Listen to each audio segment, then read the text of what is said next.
Yep. It's your boy, BossCowboySports. Bringing you another one. Run it up. So I'm excited about this one, man. Because today, we're talking about the molding of Dak Prescott into a much better quarterback. And it's getting ready to happen. It is getting ready to happen. When it happens, it won't be a surprise to the people that watch this channel. Because we're going to tell you why it's going to happen. We're going to start digging a little bit today. So it's going to be interesting, man. It's going to be real interesting how this going to all play out. And the beautiful thing is this. This show right here was, I would say, energized from a previous discussion and a response I did to Brown Brothers, where I was talking about Dak being adaptable. But when I was talking about Dak being adaptable, it's a couple of things that I didn't talk about that I'm gonna talk about today, because obviously,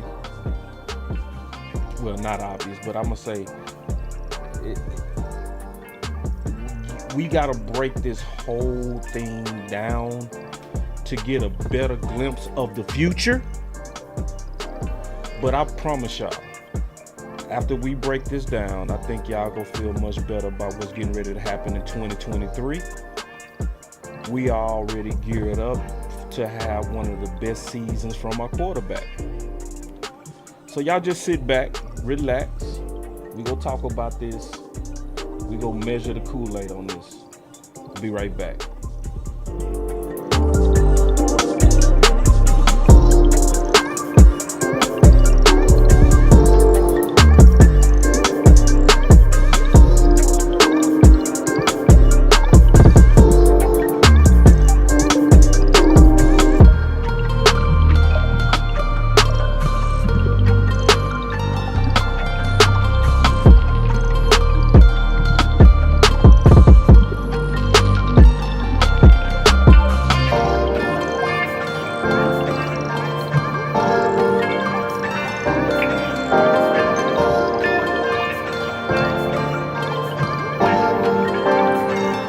Let's go.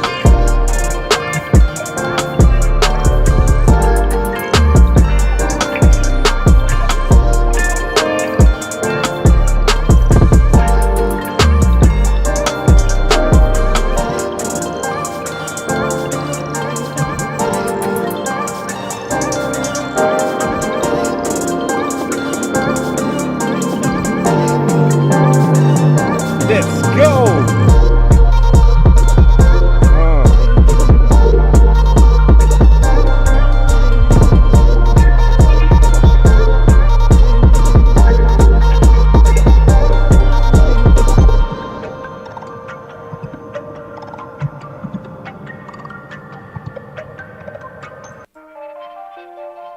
All right, man. Y'all get up in here. I see y'all up in here already.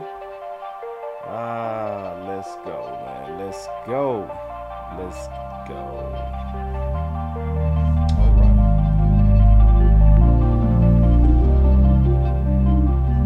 Welcome to Boss Cowboy Sports, where your voice matter.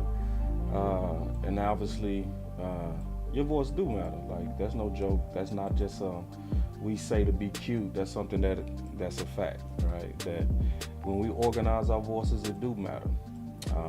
So we getting ready to talk about Dak Prescott, because I want to make this real clear of what I'm expecting, and I'm really expecting a lot of quality changes to happen from Dak. A lot of quality changes. So I think I got a clear expectation of what's getting ready to happen in 2023. I'm excited about it. I'm almost certain it's going to happen just like I'm saying, or I'm going to kind of paint the picture today.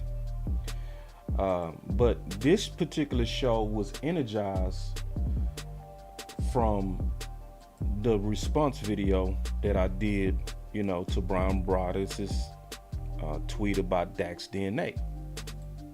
And also, y'all keep in mind that he will be on the Final Word today with Jay Tuck. Both of them are going to be special guests to the Final Word, to where we go talk some ball. And it's going to be very interesting. Y'all check that out. So, good news for everybody. Y'all getting the Final Word today and tomorrow. So, we doubling it up. So, obviously, that's exciting. But this particular video was energized and based on one of my points of the adaptability of Dak. So I want to kind of go heavy into that, right? And kind of explain this, break this all the way down so that we can have a clear expectation, because obviously when we talking about Dak is polarizing. Like, talking about Dak creates a lot of divide. It does. Like, you might as well talk about the Democrats and the Republicans. You might as well. And also, by the way, we got Facebook back up. So the Facebook, good to see my Facebook people, Michael Evans, Rodney Smith. Always good to see y'all. So we got the Facebook kick back on. So Facebook was tripping but we got it fixed. But going back to what I was saying, he's polarizing. When you're talking about Dak, that's a very polarizing discussion. So, we got to be very clear when we're talking about Dak, because what you can or what you say can and will be used against you in a court of public opinion. We have people that love Dak. We have people that can't stand Dak. It's just what it is. As Cowboy fans, it's weird to me, but it's what it is. But I want to kind of get into, and then we go take some calls, just what I see getting ready to happen with Dak in terms of molding of Dak into a better quarterback. So what do you mean by molding? So when I say molding, one of the things that I talked about in that response video was, in my opinion, Dak's DNA is adaptable. One of the most important things that I talked about was that Dak was adaptable. So when Dak was the quarterback of the Dallas Cowboys as a rookie, his style was more game management, right? Which I don't know why, but game management has a negative connotation. To me, it shouldn't. If anybody being honest, the first Super Bowls that was won with Tom Brady was game management Super Bowls. Those were where the quarterback mostly needed to protect the football for especially a really, really good defense. And then even as Tom Brady progressed in his career, most of his game was still mostly game managing. So I want to kind of go through this and kind of explain how Dak adapts, but game management is more of the style that I prefer. Okay, man, I appreciate this super chat from Sadiq with Miss Charles. I appreciate this, Miss Charles. She said, "Boss for support." I appreciate the 5 bones. I really do. Thank you so much for the support. But game management is something that Bill Parcells was big on. So I'm going to play a clip from him talking about his 11 principles for quarterbacks. Most of it has to do with game management. So let's just kind of talk about this, and we're going to relate this to Dak right now. So here we go. Let's just listen to Bill Parcells. Okay, here are the quarterback commandments. Number 1, press or TV, agents or advisors, family or wives, friends or relatives, fans or hangers-on. Ignore them on matters of football. They don't know what's happening here. Number 2, don't forget to have fun, but don't be the class clown. Clowns and leaders don't mix. Clowns can't run a huddle. Number 3, a quarterback throws with his legs more than his arms. Squat and run. We go get into that throwing with your legs. Fat quarterbacks can't avoid the rush. Number 4, know your job cold. This is not a game without errors. Keep yours to a minimum. Number 5, know your own players. Who's fast? Who can catch? Who needs encouragement? Be precise. Know your opponent. Number 6, be the same guy every day. In condition. When he listening to these, I would say, think about our current quarterback as he talking about this, being the same guy every day, all this kind of stuff. Just peep it. Preparing to lead, studying your plan. A coach can't prepare you for every eventuality. Prepare yourself. And remember, impulse decisions usually equal mistakes. Impulse decision usually equals mistakes. Number 7, throwing the ball away is a good play. Throwing the ball away is a good play. See, this is why I like Parcells. Parcells was about clean football. He wasn't about popcorn football or just what's going to get everybody excited. He would win boring if he had to. But let me keep going. Sacks, interceptions, and fumbles are bad plays. Protect against those. Number 8, you must learn to manage the game. Wait, you must what? Learn to what? Manage the game. Number 8, you must learn to manage the game. And see, that's a cuss word today.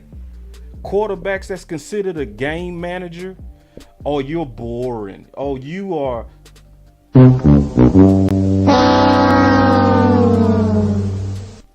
But Dak is going to win you 90 to 95% of games that he play clean. When Dak don't throw an interception or fumble or turn the ball over at all, when he just clean, he ain't even got to be just, he go win literally 90 to 95% of games. Personnel, play call, motions, ball handling, proper reads, accurate throws, play fakes. Clock, clock, clock. Don't you ever lose track of the clock. Number 9, passing stats and TD passes are not how you're going to be judged. Your job is to get your team in the end zone, and that's how you're going to be judged. Number 10, this is, when all around you is in chaos, you must be the hand that steers the ship. If you have a panic button, so will everyone else. Our ship can't have panic buttons. And the last one, don't be a celebrity quarterback. We don't need any of those.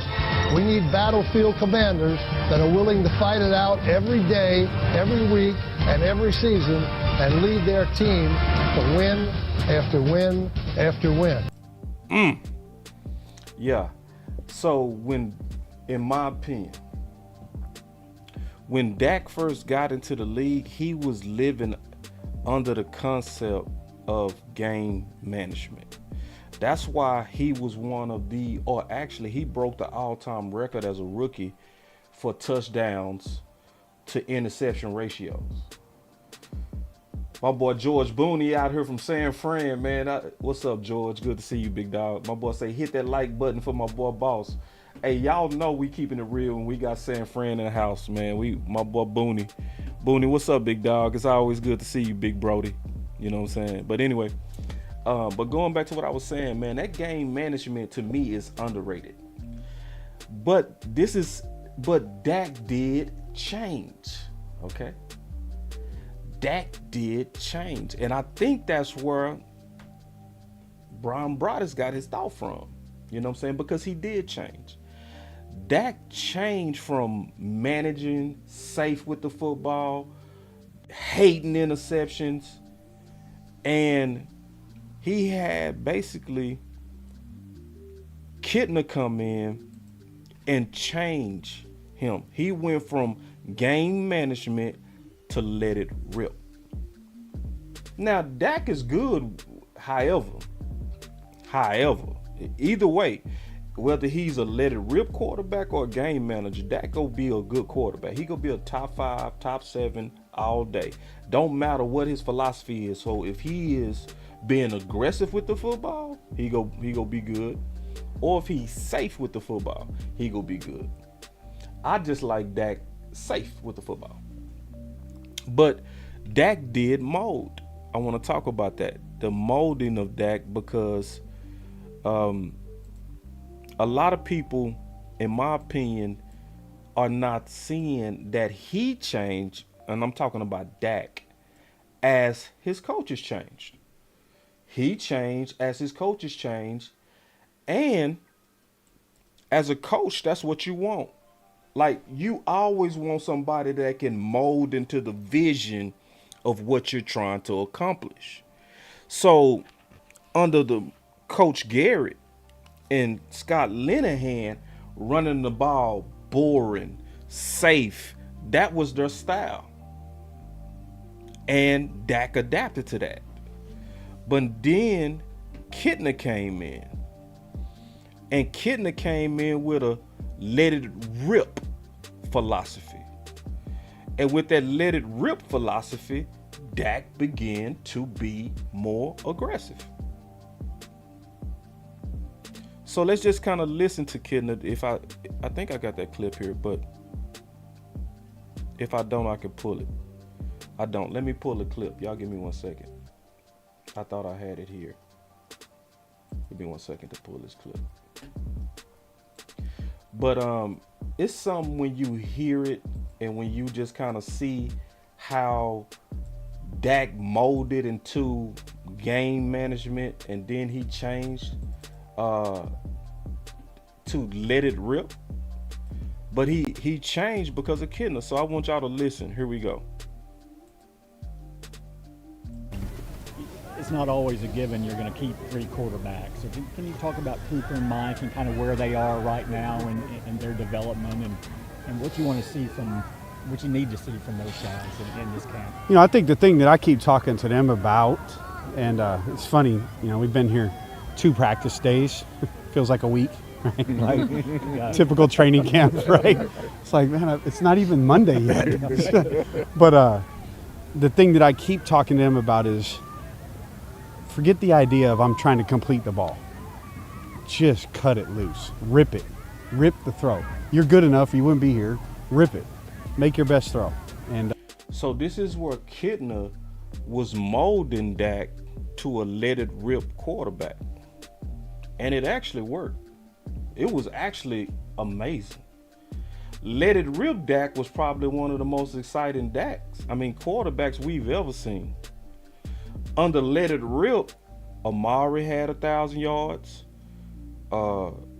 Gallup had 1,000 yards, all in the same year. Oh, hold on real quick. We got us a super chat. I appreciate this super chat too. I'm gonna go back. I ain't gonna forget what I'm saying. Michael Lockhart said, "Boss up from the Lockhart family." I appreciate the 10 bones, my brother. I really do. But under the let it rip, remember, Michael Gallup had 1,000 yards. Amari Cooper had 1,000 yards. CeeDee Lamb had 1,000 yards. He almost had 4,000. Cobb got close. Cobb would have had 1,000 yards if it wouldn't have been for Connor Williams' penalties. Connor Williams took away at least 200 yards and about 3 touchdowns of his explosive plays. All was taken back on holding calls. Dak under let it rip literally almost had 4 1,000-yard receivers. Dak went from game management to let it rip. Most people don't even remember this. My boy Tax said Dak was slanging it. Yeah, he was slanging that pill, bro. Slanging. Like, and it's crazy how people just forget. They released Antonio Callaway. Oh, that's unfortunate. That's unfortunate. I was hoping they didn't overreact to that, but looked like we did. Damn. But anyway, I hope you wrong about Antonio release. I hope you wrong, bro. But appreciate the update on that. But Dak was slanging at the people forgot that Dak was on the pace of 6,600 yards when he went down from that ankle injury. 6,600 was his pace in 5 games. Dak broke a record for the most 400-yard games. Yeah. My boy D.A. Lee, that's my dog. D.A. Lee, I got much love for you, bro. I can't wait till you start your channel. I already know. I can't wait. Oh boy, say revisionist history, bro. They forget Dak was crushing it. Bro, Dak was smoking the league. It took most of them quarterbacks 8 games to catch up to what Dak did in 4 games. I can prove. Do y'all want me to prove that? Because I still got all this data. I can pull all that data. Boy, Dak on the Let It Rip was a nut. The only problem was Dak under Let It Rip was also partnered with an all-time bad defense. Remember when he was letting it rip and going crazy, slinging the pill? That was at the same time that we had the worst defense in our franchise history. So yeah, Let It Rip to me, and I'm gonna be honest. Even though Dak was letting it rip and it was exciting, it was fun, I still prefer boring game management over Let It Rip. I'm just being honest, y'all. I'm being honest. Let me keep playing a little bit of Kidna real quick. Let me keep playing it. But because, let me tell you, boring wins. I'm sorry, y'all. Give me safe, win, boring over exciting losses all day. All day. Yeah. And see, Chris, I'm like, let me talk about that Callaway thing real quick. I'm gonna come back to Dak, but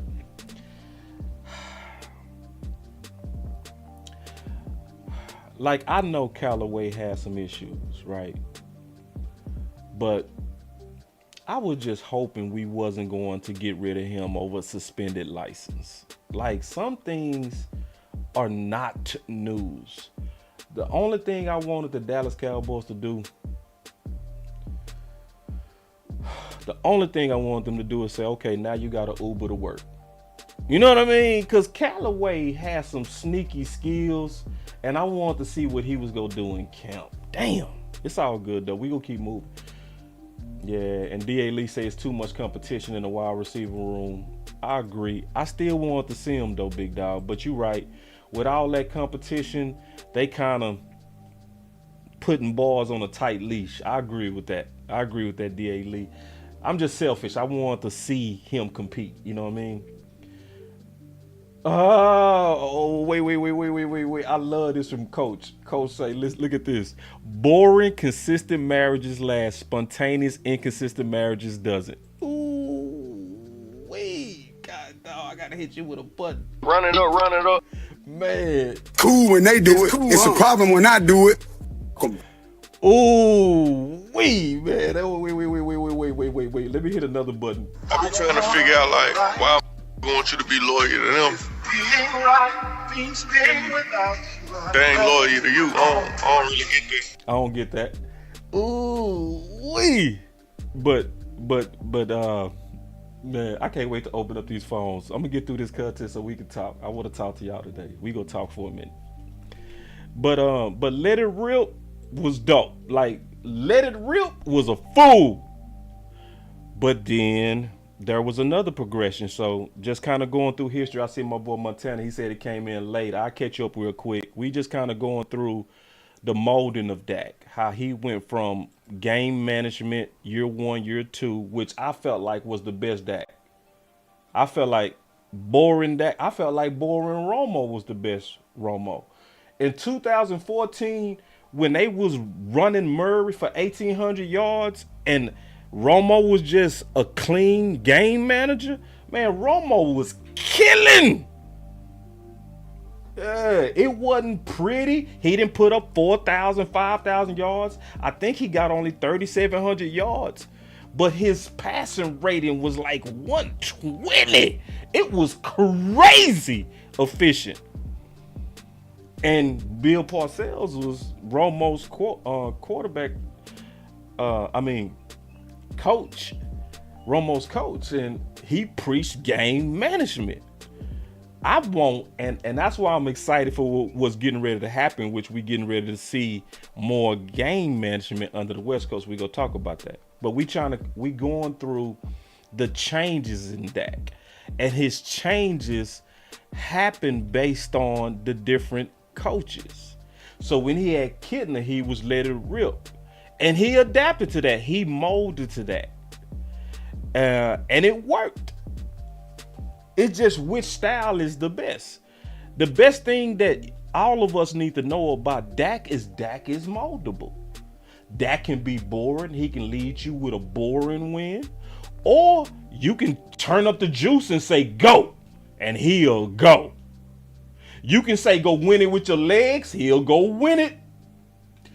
Yeah, 2014 was one of my favorite teams too, B-Bird. Real talk. I love that 2014 team. It was physical.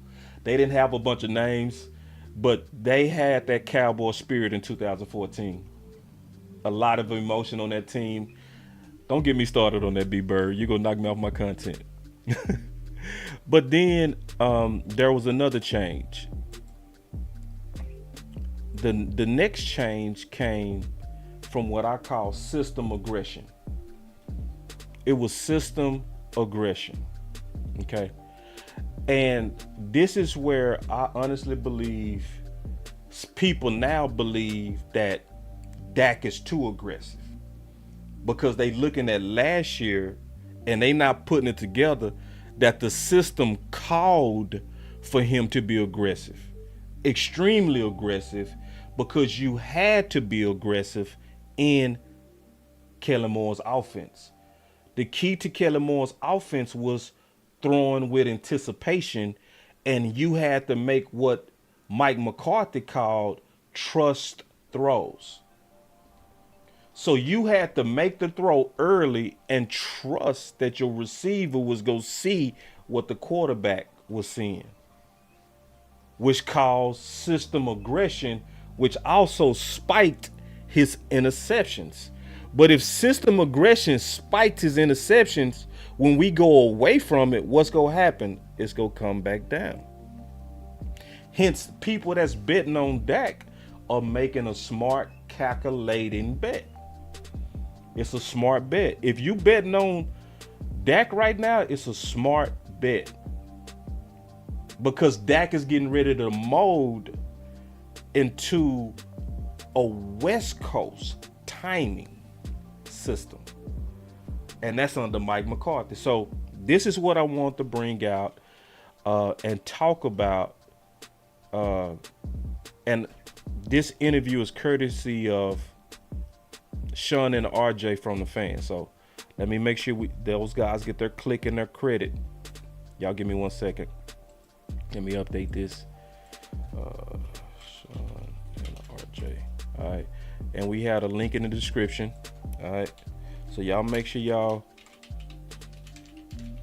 I always mean is to verify everything. Go back and double check. Make sure I'm not pulling no wee-woo on you.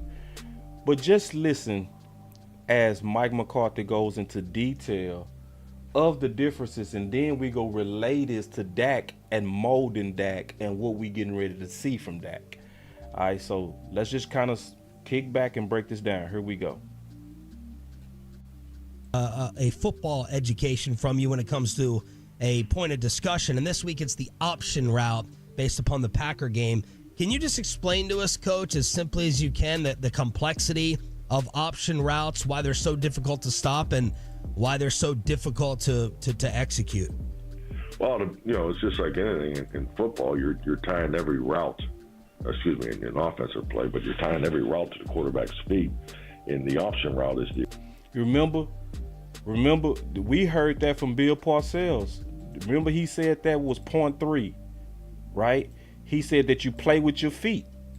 See, hold on. Listen, y'all. We not making this stuff up. Listen. Mix. Clowns can't run a huddle. Number 3, a quarterback throws with his legs more than his arms. So remember, he said that a quarterback throws with his legs more than his arms, right? So, which is the same thing Mike McCarthy basically just said, is that all these routes are tied to the quarterback's feet, especially in the West Coast. So we already committed that we go really break down that West Coast. We go really break it down, because that West Coast is finna be dope with Dak. It's gonna be dope. It's gonna look Now, the days of Dak being on pace for 6,600 yards, he ain't going to do that under the West Coast. Dak is going to be at most, with this current system under Mike McCarthy, he go at most throw for, but at most 5,000. At the most. Now, if you said let him rip, he could give you more, but under the West Coast and how Mike McCarthy is going to use him, he not. Listen, though. Anything in football, you're tying every route, in an offensive play, but you're tying every route to the quarterback's feet. And the option route is the exception because, the quarterback is the decision maker where the ball goes. And, when you have, a route adjustment that just has, Listen. Maker where the ball goes. And, when you have, a route adjustment that just has, one option at the breaking point of the route. So, but the option route gives you the ability to, it gives you three options. You can hook it up, you can break it to the left, you can break it to the right. So, based on the defense and how they defend that, they're going to play with some form of leverage to play to their help of the rest of the coverage unit. So the ability to break away from that leverage, is an excellent advantage for the offensive player on option routes. So, but just like anything, you got to make sure that the technique at the top of the route is critical because you can't telegraph the option route because now you're giving the ability to the defender to really settle and get your hip pocket. So, and you got horizontal option routes, which is I think the one you're referring to, and then you do have vertical option routes too. So it's a route that takes more timing because you can see the quarterback, his feet have to be really in position with his cleats in the ground as far as being ready to. See, notice he said it'd take more time, and then we got a question from True Cowboys fan. He said, "Why is it always on the receivers and never Dak?" I don't know who you listening to. It depends on who you listening to. So, if you listening to Dak defenders, I guess they always blaming receivers. But when you come to this channel, we don't do blame either way. We look at true cause and effect over here. We don't look at blame. So if Dak was the reason for the interception, we'll say it's so. But if it comes out that it was CeeDee Lamb, then we're going to adjust to that. And we're going to explain that actually that interception was on CeeDee Lamb. And it was a lot of those interceptions was on CeeDee Lamb when you understand the offensive system and when you know that CeeDee Lamb didn't get to the right spot. So some people won't blame. We don't do blame on this channel. We don't just blindly attack receivers, blindly attack quarterbacks, head coaches, OCs. We look for the cause and then we attack the real cause. They say we got 128 with only 54 likes. All right, once I get past this, we gonna take us a like break because that is way too many people that didn't hit that like. Y'all take a second to hit that like. There's way too many people in here for us not to have more than that. But listen. Have to have the weight distributed to throw the ball still with some anticipation. And it's really the body language of the route runner is critical because he's got to be able to talk to the quarterback, with his body language. Wow. Yeah, that's a lot. It's good. You hear Sean and RJ? They said that's a lot. It's like, damn, all that go into being the quarterback? See, a lot of people that hate Dak, they don't want to hear that part. They don't want to hear that part. Like, listen to what they was like, he got to do all that? He got to read the defense. He got to read the body language of the receiver. He got to do all of that in a split second? Yeah. That under Kellen Moore's system, yes, he did. And not only did he have to read the defense on a high level with their disguises, the receivers did too. Yeah, D.A. Lee, they do ignore all that. They do. They ignore all that. Like Sean and RJ was like, damn, you got to do all that? Yeah. But listen to Mike McCarthy break it down because this is where it's going to relate to a new Dak and prepare people for what we're getting ready to see with Dak. So check this out. Good explanation. And, fans watch the game and they see an interception. It's like, oh, it's the quarterback's fault. Yeah, and that's what's happening in the chat. People see an interception. It's the quarterback fault. It's the quarterback fault. Now, no. When you in an option route system, there are times to where the receiver will be in the wrong position and Dak threw it right where he's supposed to be, and he wasn't there. That's why McCarthy called it a trust throw. You got to, with Kellen Moore's system, you had to trust that your weapons was going to be where they supposed to be. Yeah. And that's not always the case. But, how often, do quarterback and receivers see the coverage differently? And how common is that? See, that's a fantastic question. And Mike McCarthy getting ready to smoke this answer.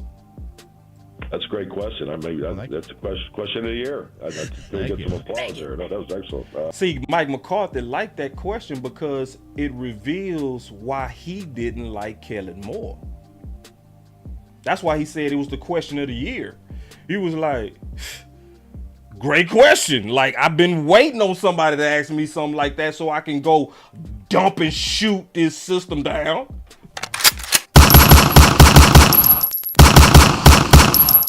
Mike McCarthy jumped at it. He jumped at it. He was like, oh, great question. How many times are receivers and quarterbacks seeing it different? He jumped at it. Oh, he jumped at it. Here we go. No, that's exactly that's the challenge of the route, and that's why. And if you go back through the history of offensive systems in the NFL, you have your two main ones that have been in this league for decades. You had the West Coast offense versus the digit system, and so he now finna differentiate the two.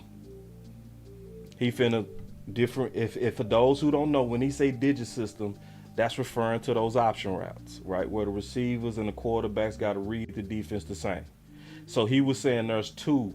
There's the digit system and there's the West Coast. Those are your most ancient offensive systems, is what he's explaining. The West Coast offense, you never ran option routes. You never ever took the decision making out of the quarterback's hands. Everything was dictated on the quarterback, knowing exactly where the route was going to break. The precision and timing of the route running and the quarterback's footwork were going to be better than any coverage. And then you got the digit system. Ooh, see, Mike McCarthy be cooking. Let me play that again, because he was explaining the difference, and he was saying this is the difference. And see, now think about it, that we're likely Mike McCarthy was saying this is why I want to go to a West Coast, because that's why he said the decision is never taken out of the quarterback's hands. The decision is never taken out of the quarterback's hands. So when you put two and two together with this West Coast timing that's coming, all the decisions going to be fully and 100% on Dak. Yes, yes, he did vouch for the option route system. Yes, Dak did. Yep, and I can talk about that too. And I did a video and called it a mistake. I said, Dak, you shouldn't be bought into that. You should be rebelling against it. So, and I could go into that later, but the one thing about the West Coast, if we take what Mike McCarthy just said, if you take what Mike McCarthy just said, now you know that since we going away from aggressive option routes, because I think we go keep certain option routes, but we're not going to have just major aggressive option routes. So when you put that together with what he just said, that means Dak and 100% of the throws is all on Dak. He don't have to read guys anymore. They're going to definitely be where they're supposed to be, because the offense is more so based on timing and accurate throws, not reading. You don't have to read. And what Mike McCarthy was saying was, I've been running this West Coast, so I know. This is what he was saying. My West Coast system can beat any defense with the good feet work from my quarterback and good playmaking from my weapons. That's why we had to ramp up weapons under Mike McCarthy. See, under Kellen Moore, it was okay to get rid of Amari because in his mind, I don't need you. I don't need weapons. Just give me some guys that's going to be in the right spot. But Mike McCarthy, like, for my West Coast, I need weapons. That's why we had to go get Brandon Cook. We had to. Because, see, it's a combination of Dak accuracy with their ability to get open. That's what you're getting ready to see. So let me replay that part because that also lets you know what's coming with Dak. Dak is getting ready to be 100% on Dak. All of us should want that. So now when Dak throw an interception, it's not going to be, was CeeDee Lamb in the right place? It's going to be, no, that was on Dak. Because under West Coast, he controls because that receiver is only going to have one decision. He not going to have three decisions. He going to have one. Give me your best post route. Give me your best slant route. Give me your best dig route. Give me your best speed out. That's the only thing I want you to do is run your best speed out. We not doing all of that. If he do this, do this. But if he do this, do that. But if he do that, do this. But if he do this, and they might be doing that, it's really this, but it could be that. See, all that, that's over with. That's why when Tolbert, when he did that interview with Henny, West Coast and Landlord, the most important part is he said, I ain't gonna have to be thinking about 20 different things no more.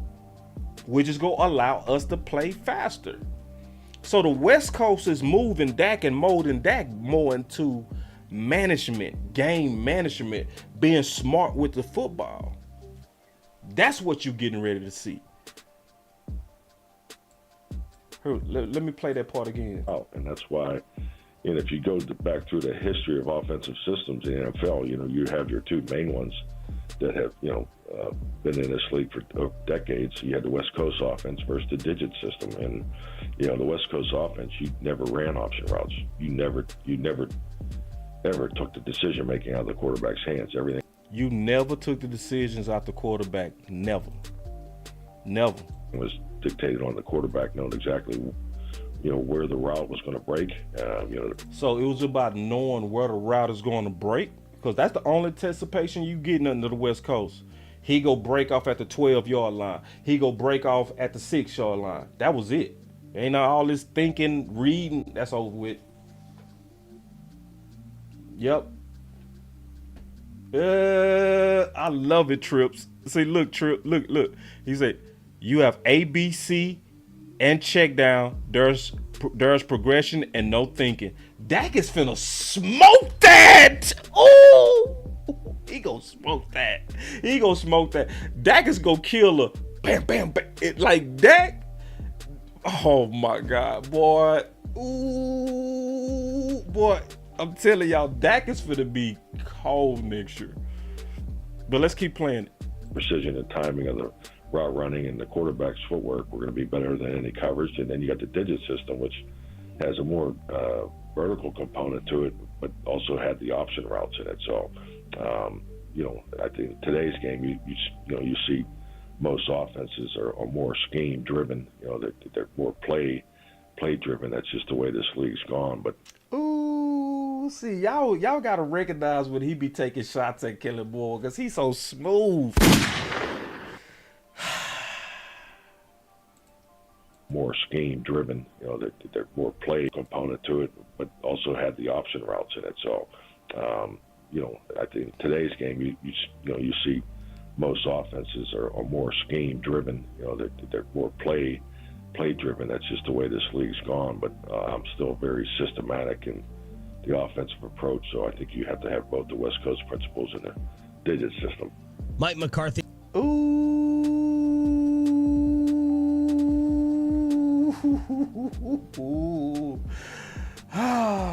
So I'm telling y'all, get ready, man. See, because I went through all of this to say that Dak is getting ready to go off, y'all.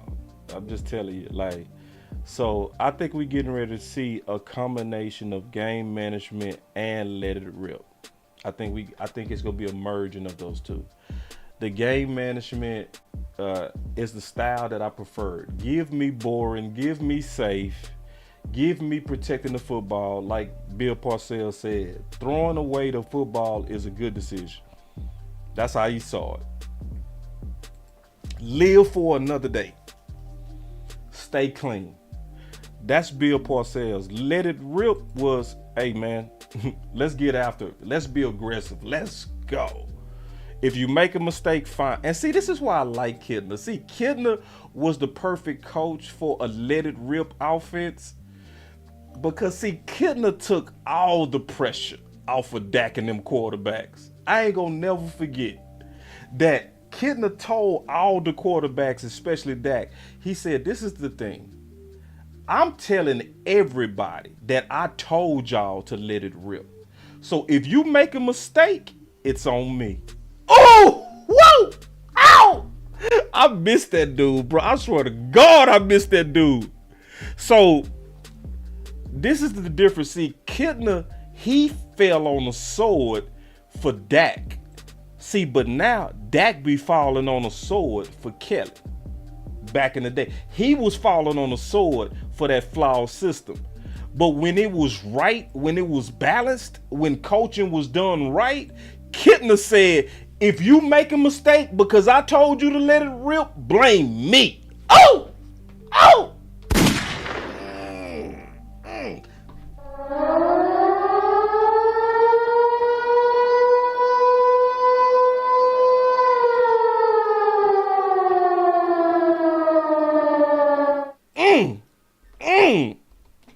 So I know some people, they concerned. There you go, and it's fine. It's fine. I ain't concerned about Dak under a West Coast. I'm not. I got other concerns, but it's not Dak. I think Dak is so smart.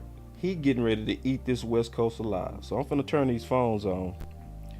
And before I do, and we start taking calls and talking football, let's make sure we take us a light break. It's too many people in here to only have 53 something likes, okay?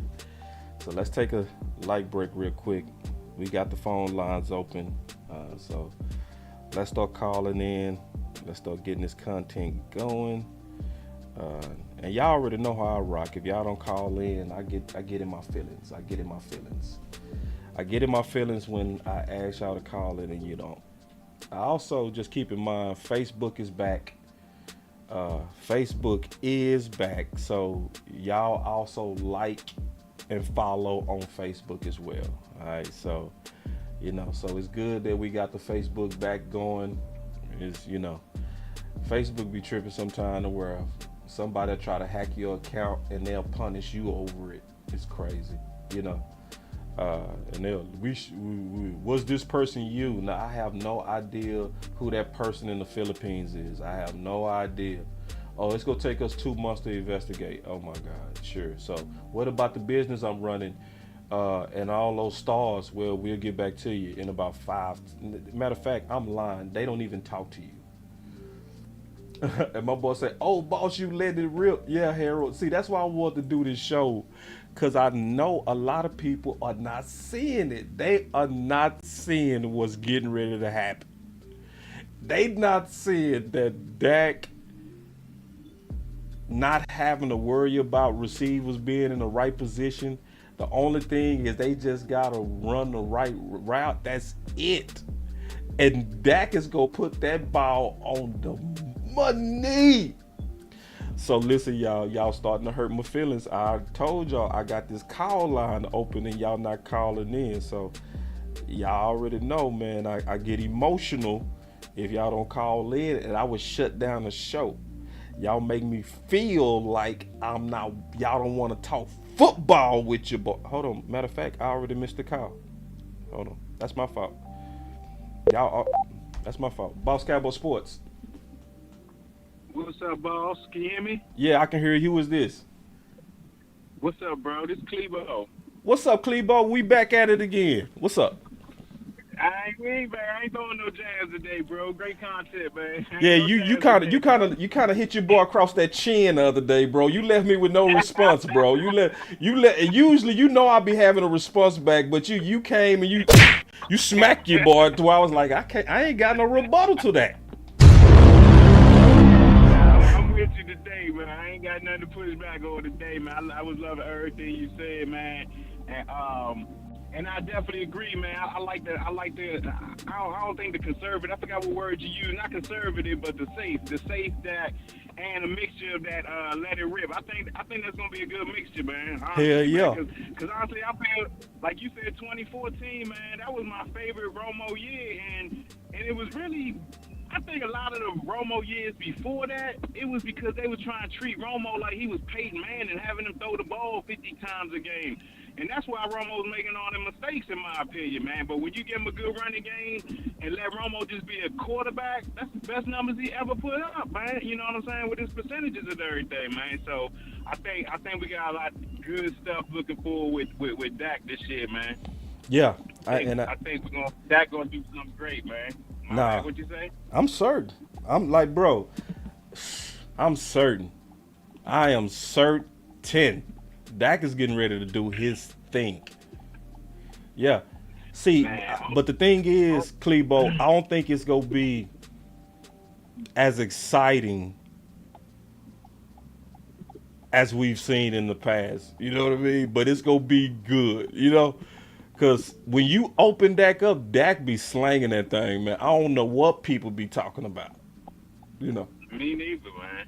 That year when he pulled the calf muscle, when he was killing that year when he against the Patriots at overtime, we pulled that calf muscle. Man, if he ain't get that injury, man, Dak would have broke some records that year, man. He did. He still broke a record that year. He broke Romo record that year for touchdowns. He almost broke the all-time.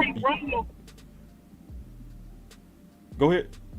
That's what I was talking about. My bad to cut you off, bro. No, But you that's good. what I was talking about, like that all the time. You know what I'm saying? Like, oh yeah. That was on some crazy. He was on a crazy pace that year, man. And Man. the injury kind of, had to miss that game, and then he came back.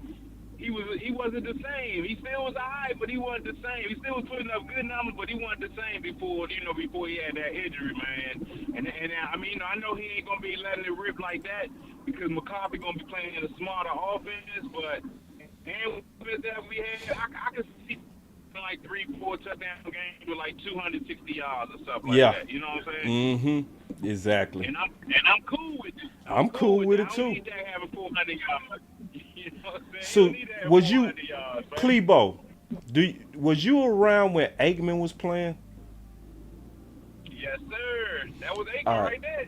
See, Aikman, when you look at Aikman's stats, his stats was what's the word?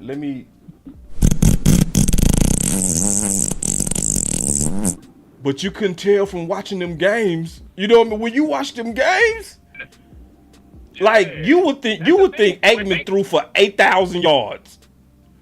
Exactly. I think that's what we're getting ready to see from Dak. When he needed to make them big throws and the throws, Aikman was good for it, but he didn't have to do it. You know He didn't have to do it. Aikman, he didn't have to do it. He had a great running game. He had a tight end. He had a fullback that'll leak out every once in a while. Let me give it a little 5 yards with moves. You know what I'm saying? Aikman wasn't a greedy quarterback, but when he had to do it, you best believe Alvin Harper and Irvin and man, them dudes was on it, man. Yeah. So that's what I think we getting ready to see out of Dak. I think so too, man. I think we getting ready to see Aikman Part 2, but better. For real. I mean that too. But better. I agree with that too, but better. I agree with that too. And like you said, I think you hit it on the nose earlier when you said with McCarthy, with going back to the West Coast, he needed weapons. So they got Brandon Cooks, man, and that's going to help Dak out so much. Because when you think about it, man, when was the last time Dak had like a speedster? Not even just him, man. If we use Turpin correctly and we use Pollard like he wasn't being used out the backfield, man, Dak got a lot of speed on his offense now, bro. Man, yeah, we good, bro. Listen, I'm camped out, Clebo. But let me take some more calls, bro. You be hogging, bro. You be hogging with this, but you keep it. You can hog because you go hard, bro. You one of the first people that stumped me out where I had no response, bro. I real talk. Dude called me and hit me right on my chin. Boss, I think you wrong on that. I was like, on what? That boy said this, and I was like, you know what? Man, it's all love, man. I appreciate you, man. I always gotta tell you, man, appreciate your content, man. And I don't watch no.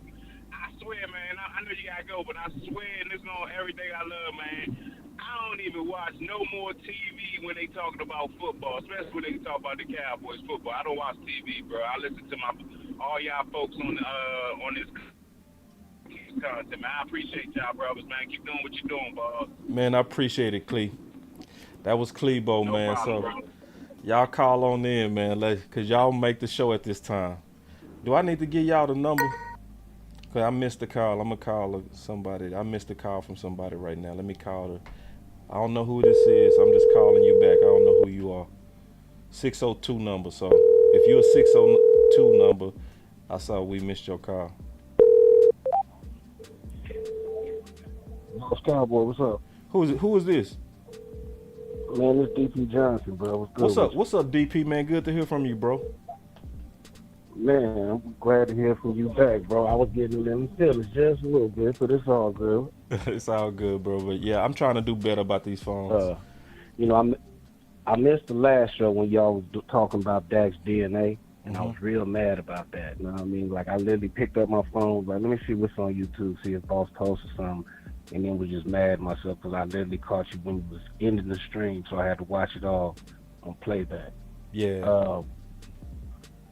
Dak is definitely going to be top 3 MVP, if not win it this year. Yep. And I honestly feel like I get to talk a little bit out of experience with this. Mm-hmm. I did play in a West Coast pro style offense as a quarterback. Whoa. So when people say that the feet are tied to the routes, what they're talking about is in a West Coast system, the primary receiver and the quarterback's feet. If that primary is going to run a quick slant, 3-step. You as a DB know that's a 3-step drop. Yep. If I want to run a post, that's going to be a 5-step. Yep. 7. If I want to run that over route, we're going to run a 7. We're going to do a 7-step drop. Yep. That needs a little bit more time for them. Right. That's what they is talking about. Yep. So in a West Coast system where Dak doesn't have to worry about what these receivers are seeing, I just know where they're going to go. Oof. That means I can sit there and play with the linebacker and the safeties. I can look wherever I want to because I know where my guys are going. So now I get to manipulate that defense and help open up that spot he's going to. Okay? So also, with us being in the West Coast, like people have pointed out, we are going to throw to the running back more. So that does give us a little bit of comfort knowing that we don't have Zeke watching back Dak's backside and that we do have Tony and Deuce available in them flats now. So that's going to just help the offense be more efficient because if Dak doesn't see his first or second option, he's always going to have a dump off. And they're going to encourage him to use his legs a little bit more. So that should result in us using, they say they want to use these pulling guards, that means we're also going to be moving the pocket. So we're making this offense more catered to Dak's skill set. You know, Dak came in as a dual threat quarterback coming out of college who just happened to be good at ball handling and play action passing. We then get John Kidner, who grew his skill set to where he can be a capable gunslinger. Facts. But like we talked about last week, his DNA is he's a true game manager. Yeah. He doesn't like to put the ball in danger. He doesn't like throwing to people who ain't open. Yes. Ooh. But he's been trained to do it. Boy, DP. Keep going. Man, look, people, I need y'all to understand when Patrick Mahomes won his first Super Bowl, he said, I was learning how to read defenses, and I did so by studying Dak Prescott. Oh, my God. I need all you people, all you haters out there, all across the world who just love to hate on the Dallas Cowboys because we shine so bright. I need y'all to understand that the brightest star at night, we're number 4. Ooh. Y'all want to sit up and complain about why Dak wouldn't come at Kellen and he wouldn't stand up for himself. I need y'all to understand who Dak is, bro. Mm-hmm. This man has a master's degree in organizational leadership. I'm not going to be the one to buck the train. Oh! That's who Dak is. That's his DNA. Facts. As the top guy on top of the mountaintop, if I'm going to be the one to cry and bitch and complain about what the coaches are doing, how can I expect anybody to come in here and act right?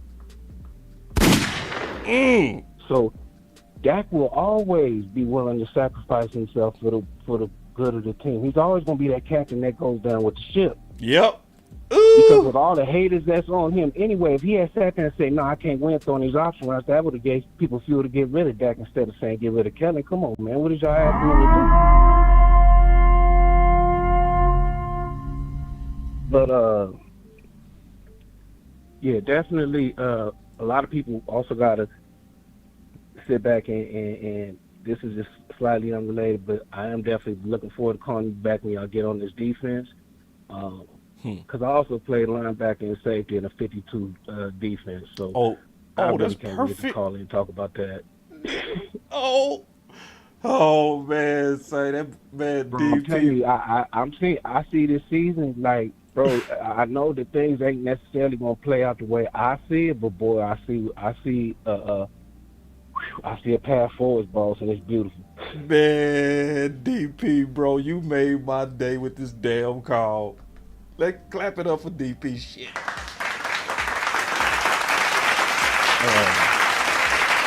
I do want to point something out too, that a lot of people,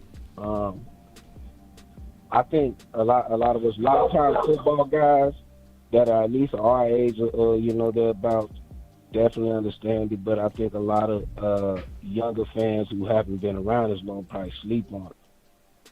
And I think in most people's minds right now, definitely one of our top 5 coaches is Bill Parcells. Would you agree with that? Oh yeah, man, like easy. Okay, for you younger fans out there who don't remember or don't know, the reason why Bill Parcells is easily in our top 5, even though the man didn't win any championships or anything like that, is because Bill Parcells was Bill Belichick 30 years earlier. Right. Matter of fact, Bill Parcells raised Bill Belichick. Bill Parcells was Bill Belichick's head coach when he was the defensive coordinator. Facts. Yes. Okay, so that's the reason why the Patriots idea has always been something that's been stuck in the side of Jerry Jones' crook in his neck, trying to figure out how do I lose that guy, and how do I at least try to get back on that line. Hey, DP. DP. What up? I got this. I got this comment. I'm not gonna act like I know everything, bro. But George Green said, "Boss, the other benefit from the West Coast offense is the pass protection that's tied to the QB's feet." So you play quarterback in the West Coast system. I understand the West Coast because I had to defend it. You know what I mean? So we had to read your drop back to get and anticipate what the route combinations was going to be. What's your thoughts on the West Coast offense with that protection? Okay, and that's a beautiful comment. I'm so glad that you brought that question up while I'm here. In a West Coast system, there are different types of protections. Like what we would call it on our short sets, we would call them that's 30 protection. We're gonna take a 3-step drop, so it's a short set. We are looking to try to chop the defensive line down, and any blitzes, chop them down so the quarterback can get the ball out quick.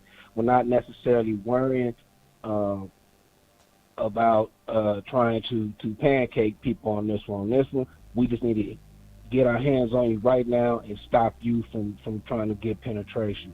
Then we have our longer sets. When we're doing our 5 and our 7-step drops, those are the ones where you're going to see your tackles give a little bit of depth in their drop, People are going to be fanning out more. You're going to see somebody who's going to stay in that backfield. It probably will be some backfield action just to freeze the linebackers, but somebody's going to stay back there with the quarterback. It's going to look a little bit more like max protect. On a 7-step drop, that's when you're definitely going to see a tight end stay back. You're definitely going to have somebody back in. That's going to be your max protections. But the different protections are tied to the routes. It's depending on what kind of drop we're going to take. It's going to determine the type of protection we got, the amount of people who are going to be staying back. All that is all tied in. The advantage over these option routes, how many times did you see Dak drop back the last 2 years and sit there and dance in the pocket like Peyton Manning? Yep. In a West Coast system, when that happened in the San Fran game. It happened a whole lot because San Fran figured out how to tell their DBs how to do their drops in order to get our receivers to have to break down and think about which way to go. Yeah, man. That's how we ended up with 4 stops, because they figured out if I turn my hips this way, he's going to do a curl. And so they told him, okay, all y'all do it. Say, man, didn't I tell y'all when I turn on these phones, this is the best part of the show? It's like, bro, I mean when I say this, we got the smartest fans on planet Earth. I know that's true. And here's some. Let me say this too, real quick, boss. This is something that Jalen Tobin brought up in his interview, and Dak also spoke on it. Mike McCarthy spoke on it. In a West Coast system, play side and backside are always going to run different depths. Yeah. If I got a quick slant on the front side, backside I might have a post. Backside I might have a dig. Right. You're not ever going to see 4 receivers run to the same level again. No. Because when they all run and stop at the same time, now it doesn't matter who I turn to second. He's already stopped. The DB's already breaking. But when they're all running different length routes, now that's when I can move around and go 1, 2, 3. Okay, I got to get out of here. Right. That's why I know So Dak this is getting going to ready to help kill Dak this. be that much more. Man, Dak's going to be so efficient this year. Man, Dak finna kill this, bro. And see, a lot of people did pick up on that too, what Jalen was talking about. Because see, we was seeing that with them option routes where they was reading the defense, but because it was based on reading the defense, you was having receivers having the same depth. So how does Dak go through a progression with his eyes when 2 people stopping at the same time? It's crazy, bro. It was crazy. The only thing that was good about the option routes is that you was early. If you could get weapons to see it like Dak, it was a good system. But the problem was you was getting rid of people that you needed. Like, why did you get rid of Cedric Wilson when he was an ex-quarterback? You know, to me, everything they did was ass backwards. Yeah. Amari clearly had figured out this running routes while reading with Dak better than anybody else. But you were so mad about his pay, even though he accepted $2 million less from your division opponent to come back, that y'all went ahead and got him out. Y'all also got rid of Cedric Wilson, a former quarterback who did all your gadget plays, had chemistry with Dak, and could run them option routes. That when they got rid of Cedric Wilson, you know what that reminded me of? You remember when when we got rid of Patrick Creighton? Yeah. And brought in the most penalized offensive tackle in the entire NFL, all in the same offseason. Goofy. That's what that felt like. Oh, man. I'm like, wait a minute. Goofy. You getting rid of Coop. You re-signing MG on a bad wheel. Oh, God. And the dude that backs up both of them, y'all just let him walk? Goofy. Yeah, man. There was that. And it's like, instead of playing the 6'3", 4'3" guy, no, we gonna put our good old boy Noah Brown out there. He's been waiting 7 years to get some playing time. We're gonna make that work.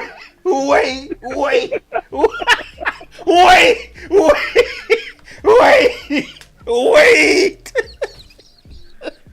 Oh, man. Woo. I don't understand Stephen Jones sometimes, bro. I swear. I know, bro.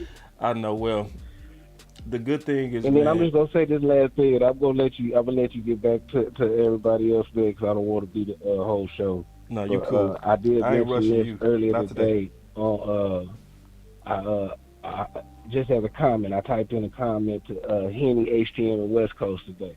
Yeah. We sitting on something like 20 million right now, right? Mm-hmm. Now everybody says if we extend Dak, we can save between 23 and 36 more. Mm-hmm. Which means we could basically start free agency from scratch all over again. Stephen Jones like deadlines. I don't know why, bro. Like we could literally, it's like an extra $30 million on the cap next year. We can literally re-sign Dak, Trayvon, and Lamb, and then still look around and say, you know what? Let's go ahead and grab a veteran linebacker, Deion Jones. What you doing? Oh. You know, what's the young boy just finished playing with Pittsburgh last year? Pittsburgh? Pittsburgh? Yeah, he was with Pittsburgh. He's only there for a year, though. Came out of Jacksonville. I can't think of the boy's name. I can see his face right now, but I can't think of his name. Another fast linebacker, though. But, there's a couple linebackers out there we can get. It's a couple of honestly, to me, I'm honestly good with the defense. I really just wish we did get a veteran, another veteran offensive lineman. Yeah. So that we can have just a little bit more clarity. I think our top five are solid. Only thing is the injury prone. And I'm honestly cool on right tackle because I think we could plug Collins in there if necessary. But I really wish we had somebody I could feel comfortable with on left. Yeah, I'm not feeling good about that, bro. It's having, like it's having that. If we had anybody else, Miles Jack. One more guy I could feel good about. Yeah, Miles Jack, who's what I'm thinking of. Thank you, TV Smooth. Thank you, TV. Yeah, appreciate that, Smooth. And that's cold. I couldn't remember his name either because I watched that boy play college ball at UCLA. I'd have met his mom and everything. I mean, that's a good dude from a good family, man. I like. Nah, he nice. He makes, yeah. I got some concerns myself, and I'm gonna bring them concerns up today, cause there's gonna be a lot of eyeballs watching that that show we gonna do with Jay Tuck and Brian Broder. So it's gonna be a lot of eyes on that. So like everybody talking about left guard, I'm more concerned with left tackle, honestly, because I know we can plug Tyler in the left guard, but if we do that, then what do we do at tackle? Right. Yeah. So that's my issue.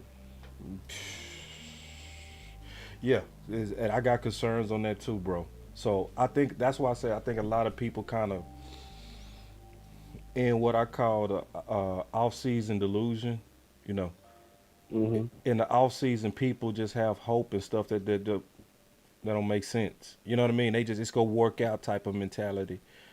But yeah, I don't believe in that. I believe when you're seeing something crazy, you call it out and you sound the alarm. You don't act like things are gonna just work out. And I think that's where the Joneses have figured out how to get over on us, bro. I think most people are casual fans. They're not, the loyal fans like we try to push for in this community. So in the off season, a lot of folks, they don't really pay attention, you know what I mean? And that's where the Joneses get away with being lazy and playing their political games and all this good stuff. And as long as they put up a competitive team, everybody still gets over. But, we definitely got to keep our voice up. You got Mike McCarthy quoting YouTubers in press conferences. You know what I mean? I want to run the damn ball. It's West Coast. I got to keep on making noise. Mm-hmm. You know what I mean? Keep on supporting.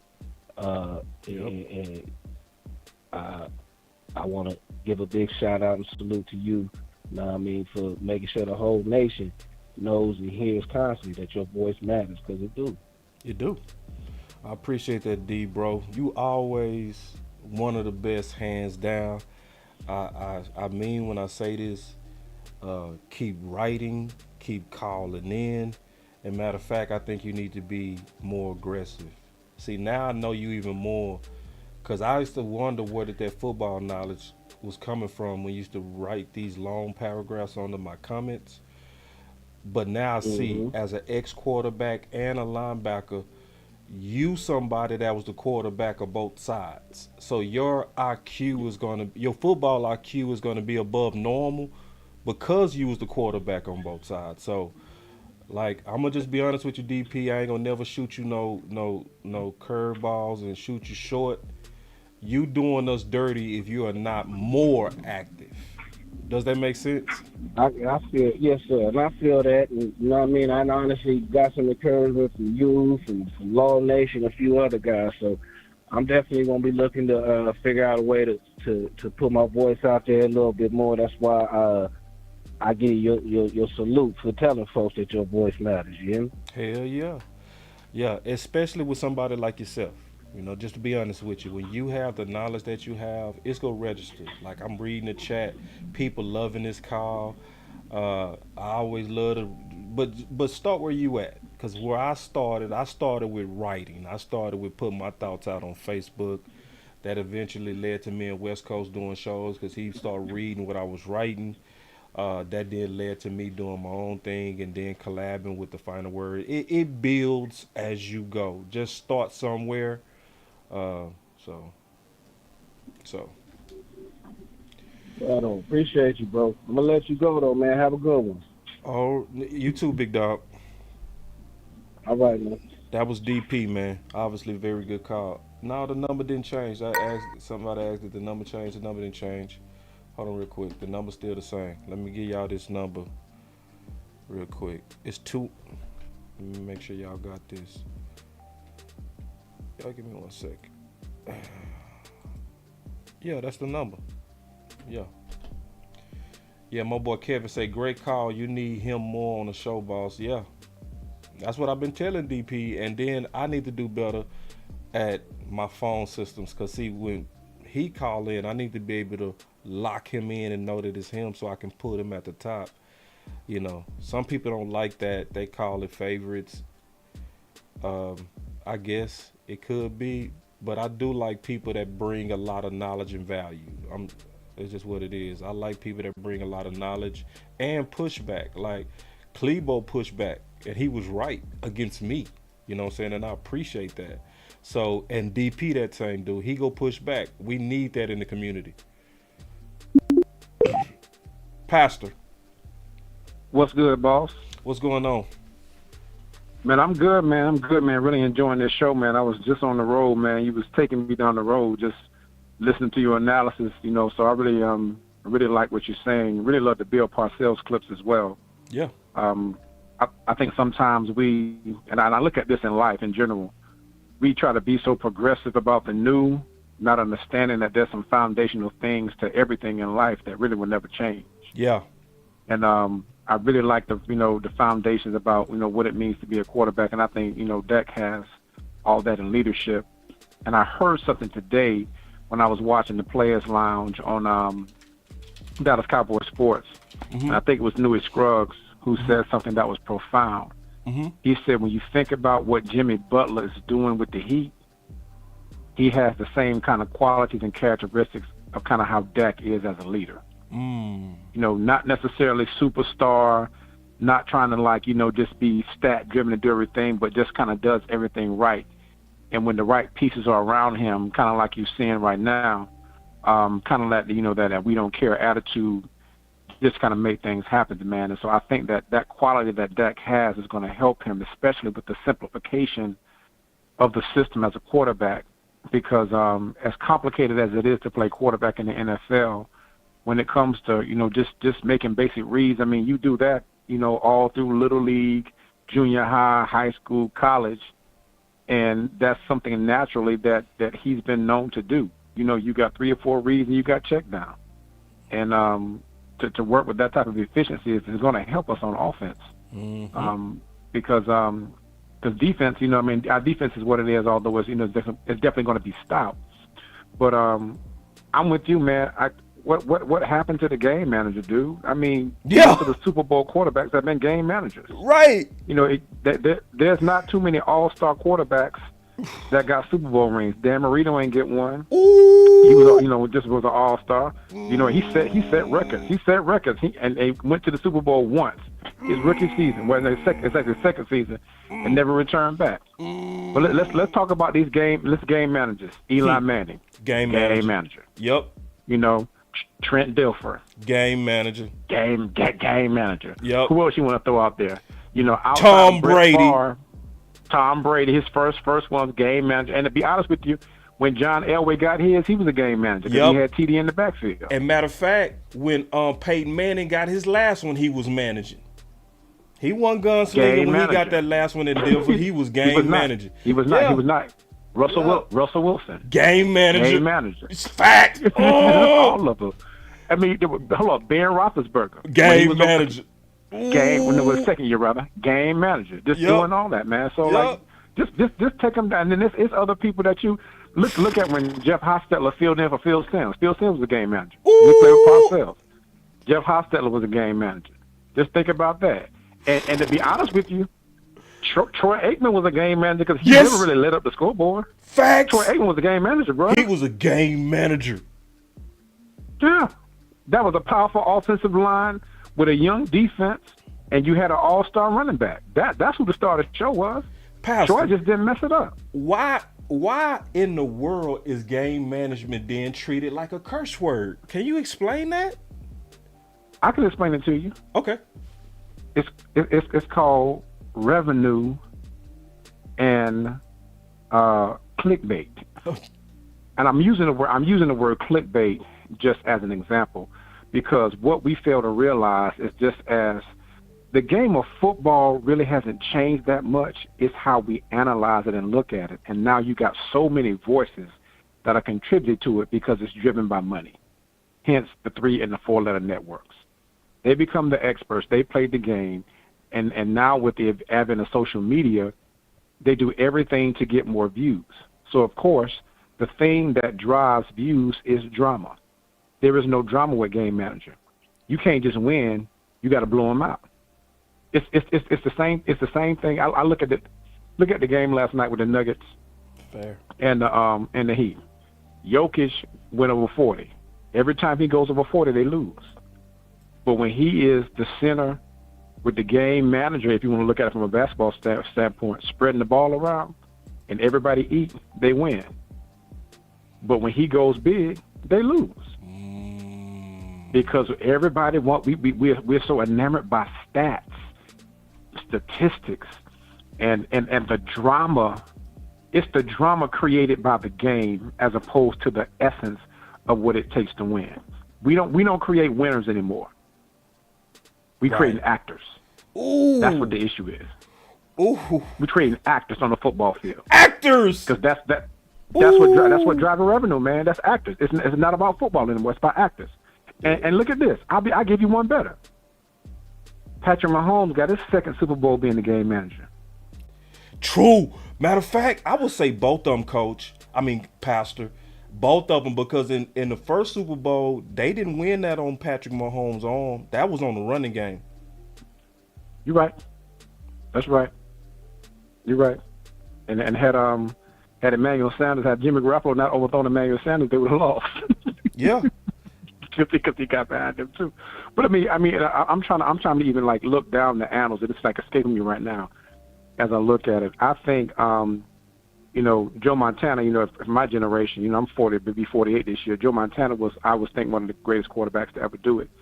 And it was Bill Walsh's system, that really helped propel him with the stars that they had in that system, and Joe Montana put up, decent stats, but having Roger Craig, and having Jerry Rice, and of course, and John Taylor, Brett Clark, and then even Randy Gross and other offensive linemen, and then look what they had on the defensive side of the ball with Newark Ronnie Lott and those corners that they had, man. It's still a team game that you cannot escape. But I just think it's going to contribute to our culture, man, all the way around from entertainment, man. We're trying to create entertainers and actors as opposed to just wanting to have the pure essence and the love of the game. I've been taking to hip-hop. Hip-hop has changed so much. It used to be about the love of the art. But now it's about, creating the star and the entertaining, not necessarily rapping about anything if you think about it. But there's no depth to it. And I think when you talk about Bill Parcells, some of those old school coaches from the 80s and the 70s, that generation, there's a level of depth that they have with the understanding of the game, and they know what works and what wins. everybody don't have a Joe Burrow. Joe Burrow was great, but everybody ain't got a Joe Burrow. Hold on, Pastor. They did. Hold on real quick. Somebody said, too much fire, Pastor, might be taken as blasphemy. Look, man, God is my witness. I serve Jesus Christ every day. I don't blaspheme a thing. That's what I'm talking about. I deal in truth. Yeah, I deal in truth. He was a joke. It was a joke. It was a good one though. I know he's joking. I like that. But hey, Pastor, let me tell y'all something. I deal in Jesus Christ. I like Chris. Ain't no blasphemy in me. Man. But I like that Chris, man. I like that joke, man. But it's true, man. That's good. It's not art imitating life anymore. It's life trying to create art, man. Yeah. And that's really what's happening, and that's across the board. So when you think about the game of football, of course, because let me ask you this: what has the stats and the MVP gotten Aaron Rodgers? Nothing. Exactly. That's what it is. When he was a game was a game manager with a defense, he got a Super Bowl. So did. And now here we are with that coach on our team. What you think's about to happen?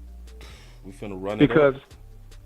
That's what I'm saying, man. It's easy, man. Like, it's the NFC is for the taking, and Philly is going to have a rude awakening. When first of all they can't beat us anyway. Nope. But they're going to have a rude awakening when it comes down to it with that first team schedule, in the first place schedule rather. And yeah, it's going to be tough, man. But the truth of the matter is the pieces that we got in place, even on defense and offense, barring health. The only other thing we need to solidify is what's going to happen at left guard, and that's just an unknown right now because we don't know. Right. We just don't know that, man. But as far as the offense is concerned, man, if I'm running slants, crossing routes, getting the ball to my playmakers easily, where I don't have to depend on you got to depend on the offensive line, but I don't have those long developing routes. And the West Coast system is a quick hit system. Yep. So you don't really have long developing routes. And when everything ain't vertical, man, you got to put some folks across the field, man, and let people work. And I think Brandon Cook's got something to say about that, man. And of course, I'm looking for Tobin and Fihelko and everybody that we got. We'll see what we have, man. But that's what it is, man. There's nothing wrong with game managers because game managers win Super Bowls. Yeah, Pastor, you one of the first that really broke it down, and thank you for the call greatly. You always do your thing, and I appreciate you. So, I appreciate you too, man. Yeah, no, I appreciate you too, man. It's just real, man. I'm trying to think, I'm really trying to think my brain, like, what MVP quarterback won a Super Bowl outside of Kurt Warner? And none of them. No. None of them. I can't, because every time Peyton Manning won MVP, they didn't win a Super Bowl. Right. Yeah. So we all really want Dak to get maybe number 2 in the running, and number 3. I don't want him to win it. I don't want no targets on Dak. I want Dak the underdog the whole way. I want them hating. I want them not giving him credit. I want them ignoring him. Keep Dak humble. Keep him hungry. I don't want no praise all the way to the Super Bowl. I want them to start praising him when you have to praise him. Just to be honest, is that selfish? Yeah. But hey, that's what I really want. But it's true. But we just can't fall for the wee woo that the media tries to portray about the Cowboys. Right. If Mike as a coach would just shut all that down, right, to the best of his ability, and just leave it on the field, man, we'll be fine. Because even with all this chaos, and this is what I told you the last time, even with all this chaos and dysfunction, we still went 12-5 2 years in a row. That's what I know. We getting ready to be crazy good. See, that's the part that people ain't putting together. How do you go 12-5 with dysfunction? That's right. That's right, man. That's right. It's gonna happen, bro. Yeah. But it's going to happen. Just barring injury, health is the main thing. Right. If we are healthy, it's over. It's over, dude. Yep. It's over. Yep. We just gotta stay healthy.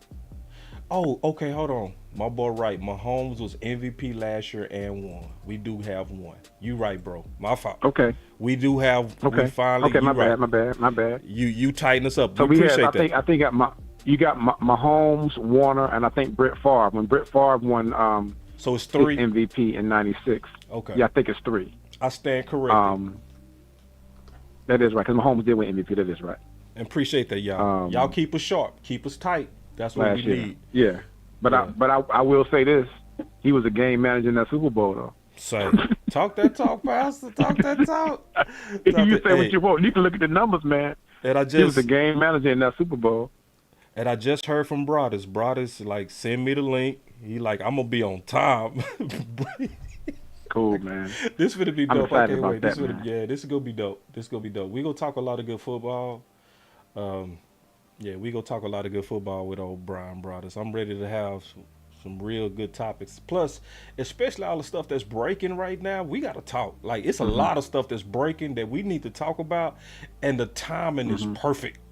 You know what I'm saying? So, it's stuff dropping on Zeke. But, Pastor, I appreciate it greatly, as always. And, again, keep us in your prayers. Keep me in your prayers. I know that you really do that. And you always refreshing to hear from. You know, just always, you got a very calming type of presentation. You know, I wish I was where you. I would visit your church. I really would. I would want to meet you and you know, go to the place of worship and just hang out with you.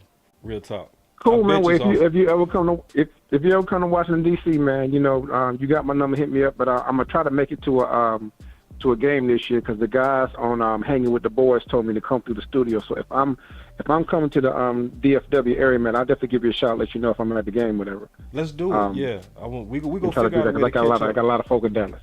Let's do it. Definitely. All right, Pastor. Definitely. All right, boss. All right, we still got the call lines open. I'm not in a rush today. Obviously, we got through the material pretty quickly. Damn, I forgot to call somebody. I'm about to call them. All right, here we go. Tariq, I'm gonna call you. I'll see you, Tariq. I'm gonna call you. What's up, Coach? Hey, boss. How you doing, sir? Good.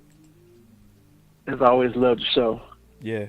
And I do think that is going to have a breakout year this year. And I hope the Cowboys fans are ready for Dak to be running. If you look at Shanahan had Russell Wilson, and he averaged between 300 and 500 yards rushing. And if you look at McCarthy, when he had his two quarterbacks in Green Bay, they always averaged between 300 and 500 yards rushing. So, you know, you got to look at that.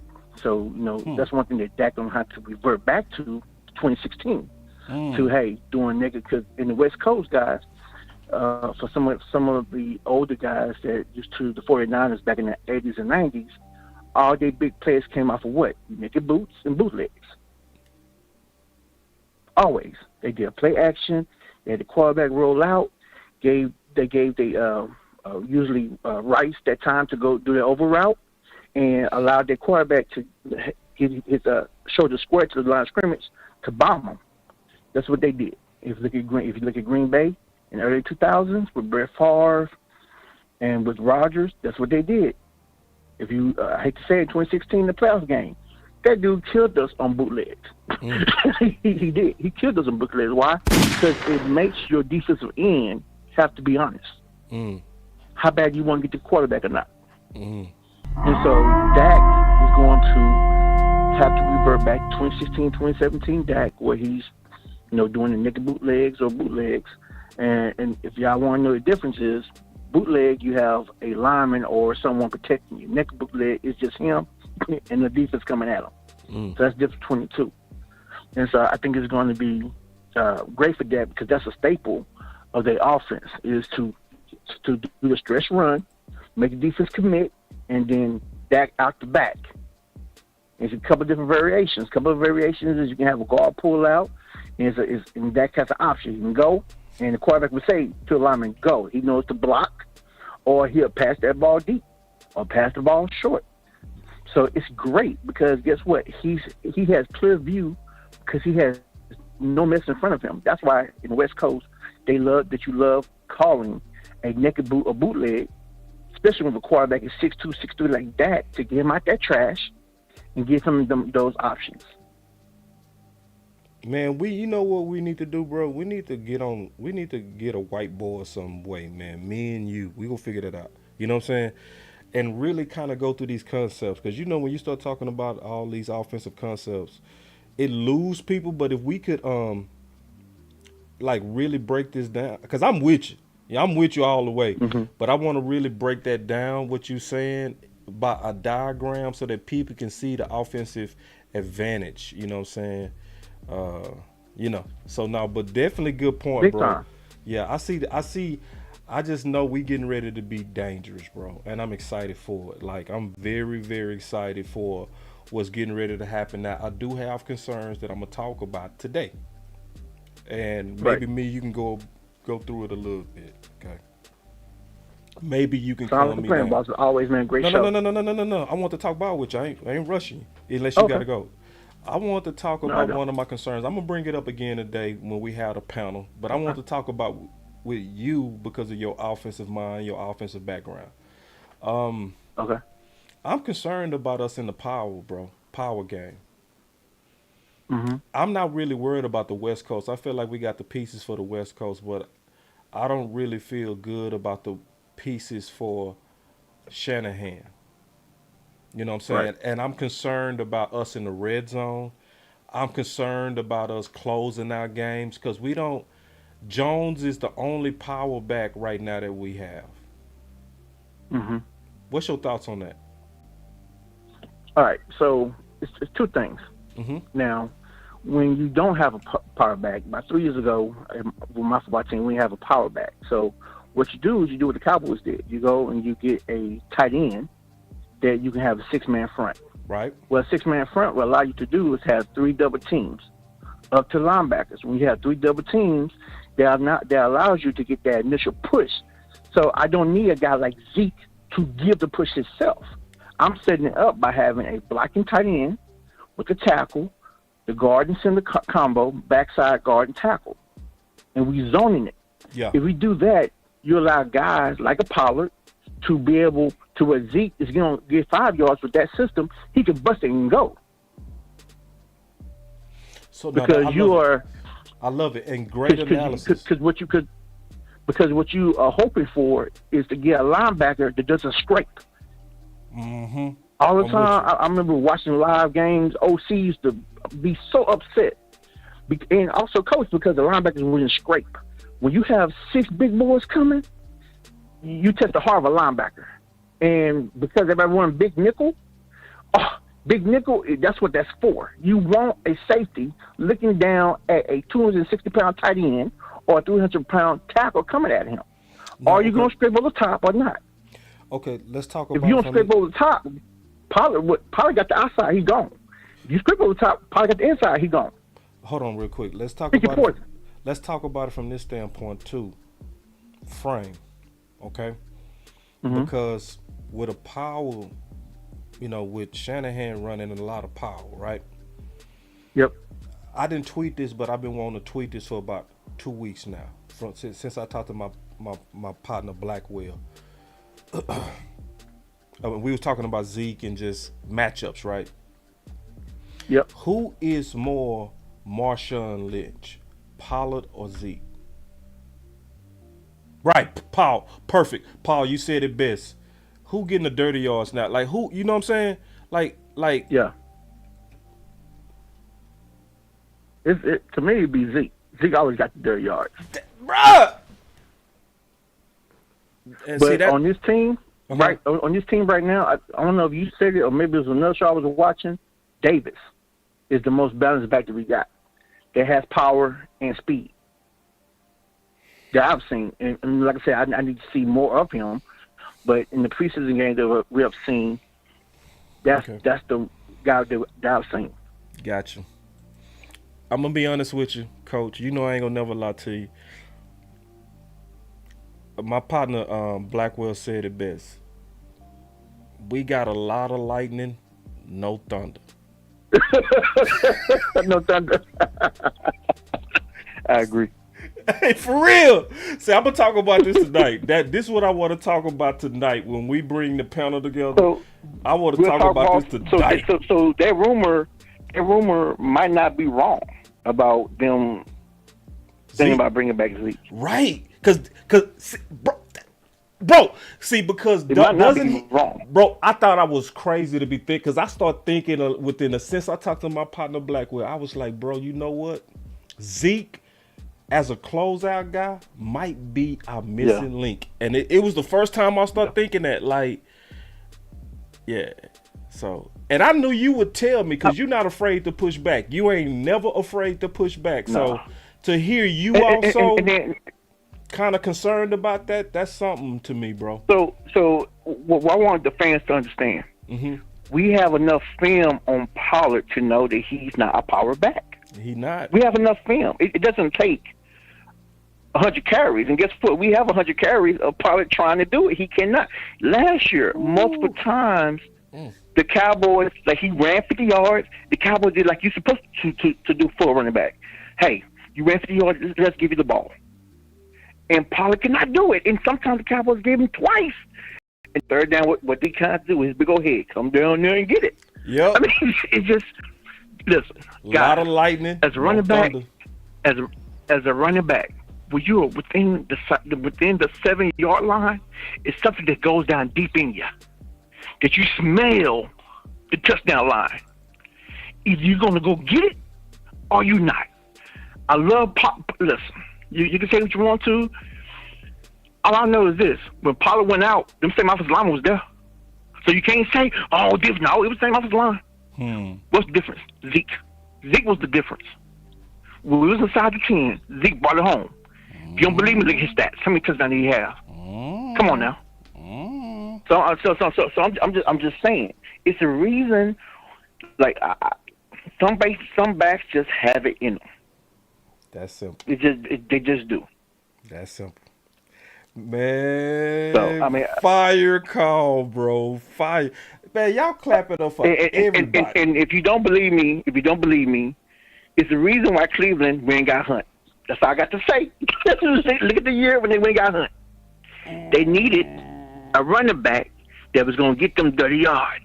Hunt get that for them. I'm just saying. Tennessee going to get another back. Tennessee going to go get another back. Cleveland did. I'm just saying. I'm not saying that the running back is not a beast, but there's a reason why they really got Hunt. It was the reason why Hunt had 10 and 11 touchdowns. All inside the 10. I'm just saying. Now, Hunt is a shell of himself, but that's why they went and got him. Teams know. Say, man, listen, my boy Paul say the caller's been lit. We gonna have us a vote. Who the most lit right now? This gonna be hard too. DP, Coach Q, or Pastor. Every one of y'all was lit. This boy, I'm telling you, the phones, boy, I swear the phones is dope today. Ooh, man, I can't wait. But no, man, I appreciate the call, man. I gotta call Tariq, but thank you for helping clarify. Thanks for helping clarify on that, my concern on Powell. I appreciate that, dog, and I'm gonna take that into the show tonight, and we go try to go heavy tonight. All right, big dog. Sounds good. Bye. All right, I said I was gonna call my boy Tariq, and yes, we will start that campaign, Miss Lockhart. We will start that campaign on Bring Back Zeke. It just makes sense to me. It's a good campaign, smart. I do think, yeah, they everybody saying, oh, they not gonna vote. Yeah, I wouldn't vote either. I wouldn't vote, man. Every one of them. I can't pick them either, man. Everybody killed them calls, man. It was the broadest interview is at 8:00, and he literally just hit me up saying, telling me where to send it. He's committed to this. He wants to do this. He want to talk ball with us. So, it's gonna be very, very interesting, and y'all also keep him in prayer. He got something else that he just told me. But anyway, let me call Tariq real quick. Tariq the homie. Tariq, what's up, bro? What's going on, Boss Cowboy? What's going on, Cowboy Nation? How everybody doing today? Oh, man, I'm good. Good to hear, man. What I'm thinking about as far as power, I like the fullback / tight end. I mean the fullback / running back, Hunter Lemke. I know he a young dude, but I went back and just looked over some of his games and stuff, man. But I like the way he built, and I like the way that he has a nose for the end zone. You know what I'm saying? I know it's only like highlights, a little bit of tape on him, but I think that Mike McCarthy does well with fullbacks. You know what I mean? Mm-hmm.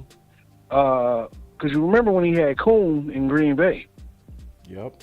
And he was hard to stop. Hold on. Let me pause you real quick. Let me take one comment real quick. Just real quick. We gonna come back to what you're saying. I just want to address this real quick. Okay. My boy say Ezekiel ain't no missing piece. He was here last year. All right. Let me explain why Ezekiel missing piece, big dog. Because first of all, last year was under Kellen Moore's system. And Kellen Moore didn't believe in running the ball. He wasn't creative with running the ball. And like the previous caller said, Coach Q, they gave Pollard every opportunity to try to beat Zeke. That's why they would even try him in the red zone. And they would have to take him out and put in Zeke, and then Zeke would score. So I know a lot of people try to make it seem like replacing 12 touchdowns will be easy. It will not. Okay? Just keeping it real with you. So I just want to explain why I believe that he's a missing link. And it's not even that.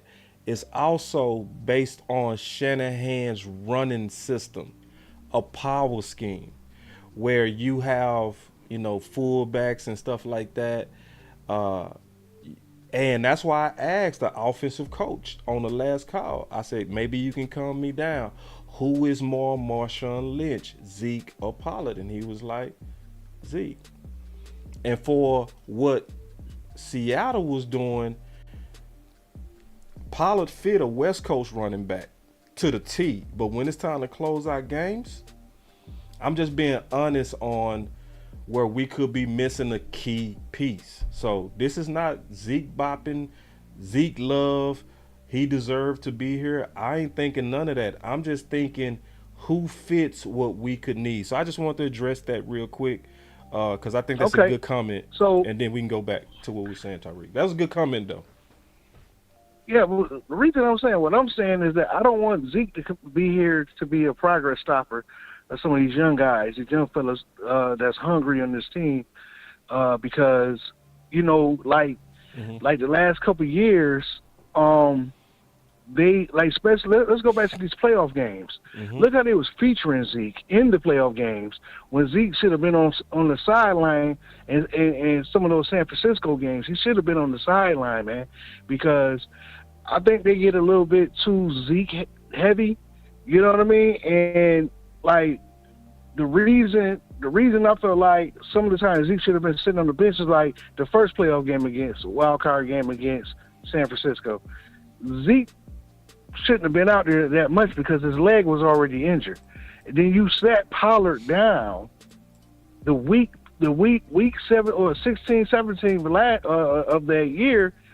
You sat him down so you can give him some rest before the playoff game. Mm-hmm. And why, for most of the playoff game, he was on the bench. And we all know, history shows when Pollard is on the field playing against San Francisco, he's the X factor. He's the person that they really got to slow down. Right. You know what I mean? And I feel like that's why last year's playoff game, that was a cheap shot. That was a dirty shot to me. Yeah. That was a dirty play how he got hurt. Yeah. You know what I mean? For the man to take him out because he was getting started. He was doing what he normally do when he played San Francisco. He's that one X factor that we always had when we went against San Francisco because we beat. A lot of people don't remember when we beat them in the regular season with Pollard and Zeke wasn't even there. No, Zeke was there. It was Dak that was hurt that year, and we beat him with the Red Rifle dude. We beat San Francisco with Pollard. So he was always the X factor when we played against some dudes. Zeke was never the X factor in that game. Yep. You know what I mean? Any of those games. You know, and my thing is like this. I don't believe that we lost the playoffs last year all the way because of Zeke. I feel like he was a part of it because he slowed us down after Pollard got hurt, and there was no reason why the Davis cat shouldn't have got in that game. You know what I mean? So I don't put it all on Zeke at all. I put it on the coaching. You know what I mean? Because coaching does play a big part in those games. Because I feel like Kellen Moore slowed us down more than anything, any of the players on the field. But what I'm saying is this: I want to see some Deuce Vaughn. I want to see Pollard more. I want to see if Jones is going to be a good switch running back. You know what I mean? Let's talk about that real quick. I just feel like, because I see you saying you want to see him, but that's not what I'm talking about. I'm not just talking about using Zeke like old Zeke. I'm talking about situational Zeke now. You see what I'm saying? So when it's time to close out a game with his 3rd and short, 2nd and short, 4th and short, red zone. So like for instance, back in the day when we had Marion Barber and we had Felix Jones, who was the closeout? Yeah. Every time. Barber. Yeah. And it made sense him to be the closeout back, didn't it? Because it fit him. Yeah. You know what I'm saying? So I don't want people to think that I'm saying that I want Zeke to be a 3-down back. I would want him to be that if he earns it. If you know what I mean. So like let's say if he comes back, Tariq, and he looking like old Zeke before the knee, who would be mad at Zeke getting his job back? I don't think he's gonna look like the old Zeke. I think he's gonna look like the old Zeke in spurts in certain games and certain spurts of a game. That's why I said what if. That's why I said what if. It all depends on how they rotate him. It all depends on how the running back rotation goes, because his carries is gonna go down a lot. And Zeke is we all know Zeke is one of those running backs that he need carries to build him up to go. You know what I mean? He's one of those type of running backs. He needs his carries to build up to go. Because it's like, if you bring Zeke on the team, who are you cutting off this team? You get rid of Jones? Yes. Bro, we did That's going to be the first person to get off? Hell yeah. Bro, now the first thing I would do is let them compete. Like, I wouldn't get rid of Ronald Jones without seeing what he looked like and Zeke looked like. But if Zeke out there looking like old Zeke or just better than Jones, buy Jones. If Ronald Jones is looking better than Zeke, then buy Zeke. You know what I'm saying? But I would want them to compete. And then Regina Green said it best to me. Nobody was complaining about Zeke before the knees. Neither year. It was literally no word on Zeke lost a step. It was nothing. We was leading the league in rushing with Zeke and Pollard in 2021 for the first 8 games. And just Kellen Moore abandoned it. So, you know, I agree with you that we don't want Zeke to be a progress stopper. I agree with that. I definitely do. Yeah, because, you know, Cowboys good for that, though, man. They good for progress stopping people. Yeah, you are. You know what I'm saying? Because that's the favorite. Because they favorite. They did, like I said. Yeah, they not the bastards. Yep. Those are sons. It's true. Those are golden sons. So if Zeke come back and he's looking okay, Jerry Jones is not going to allow, especially if they sell the jerseys. No, he's not going to allow Ronald Jones to take out. Down. Even if Ronald Jones better, they're not going to do that. Yeah, that's what I'm saying. See, that's what I don't want. Because my thing is, we got to understand something. We got a coaching staff that, far as I would say, with Mike McCarthy and even Dan Quinn a little bit, I would say that we one of those teams that we can adjust on the fly. Far as like the next game, we could lose a game, but we so good and we good enough to adjust. Because who seen that? Who thought that we was gonna be 12-5 when Tyron Smith went out, when Dak went out? That's Mike McCarthy adjusting that offense. He had to get into the lab with Kellen Moore, even though he didn't like Kellen Moore, and Kellen Moore didn't like him in the lab with him, but he still got in that lab anyway and inked out some wins for this team to make it to the playoffs, for us to even have a chance to make it into the playoffs. That's why I'm not panicking all the way. But I would like Zeke back, but at what cost? Okay, you know what I mean? Perfect. I'm glad you asked that question, because D Shift got a comment up here. What's up, D Shift? He said Zeke at $5 million and being a role player, I take him. All right, so we go talk about that because I think that's a good number. I like your number, D-Shift, especially for a role player. And then this is another good question by Moves Brown. He said, would y'all be cool waiting to see what R. Jones looked like running the ball before bringing Zeke back? Or do you think going to be on the market? I think that would be the responsible thing to do. Just kind of, let the training camp pads come on. Because, they did that with safety. Remember they went and got Kazi, and then after the first 2 days of practice, they went inside Malik Hooker because it was like he not enough. They looked at it for 2 days and went and got that. Would be the responsible thing to do in terms of budgets, to where because I don't want to count out nobody. I don't want to count out Jones. I don't want to count out Zeke. But I want these boys to compete, and it is prudent to see what you got before you spend money. That's a good question. But what about that $5 million? Since you said at what cost? Yeah, it's at what cost and at whose expense? Because my thing is like this. Mm-hmm. Are you taking the ball out of people like Deuce Vaughn's hand because you brought Zeke back? In certain situations, out of Ronald Jones' hands? Hell yeah, Ronald Jones. Yes. Like, see, wait. You said that like that's a problem. Yes, we taking out of Ronald Jones' hands. Yes. It just it feels like a Jason Witten moment, man. And no, it don't. Wait. Piss me off. A little bit it do. A little bit it do, but a little bit it don't. This is the difference. This is the difference. Witten was a true progress stopper because it was truly young bulls ready to step up, and Witten kept taking their snaps, right? I agree with you on that. This is different, in my opinion, Tyreek. I think it's different because Zeke, from most of our opinion, is already better than Ronald Jones. Yes, but who's faster? Do you think that Zeke is still faster than Ronald Jones? I don't even care who faster. I want who better. I want who's more physical.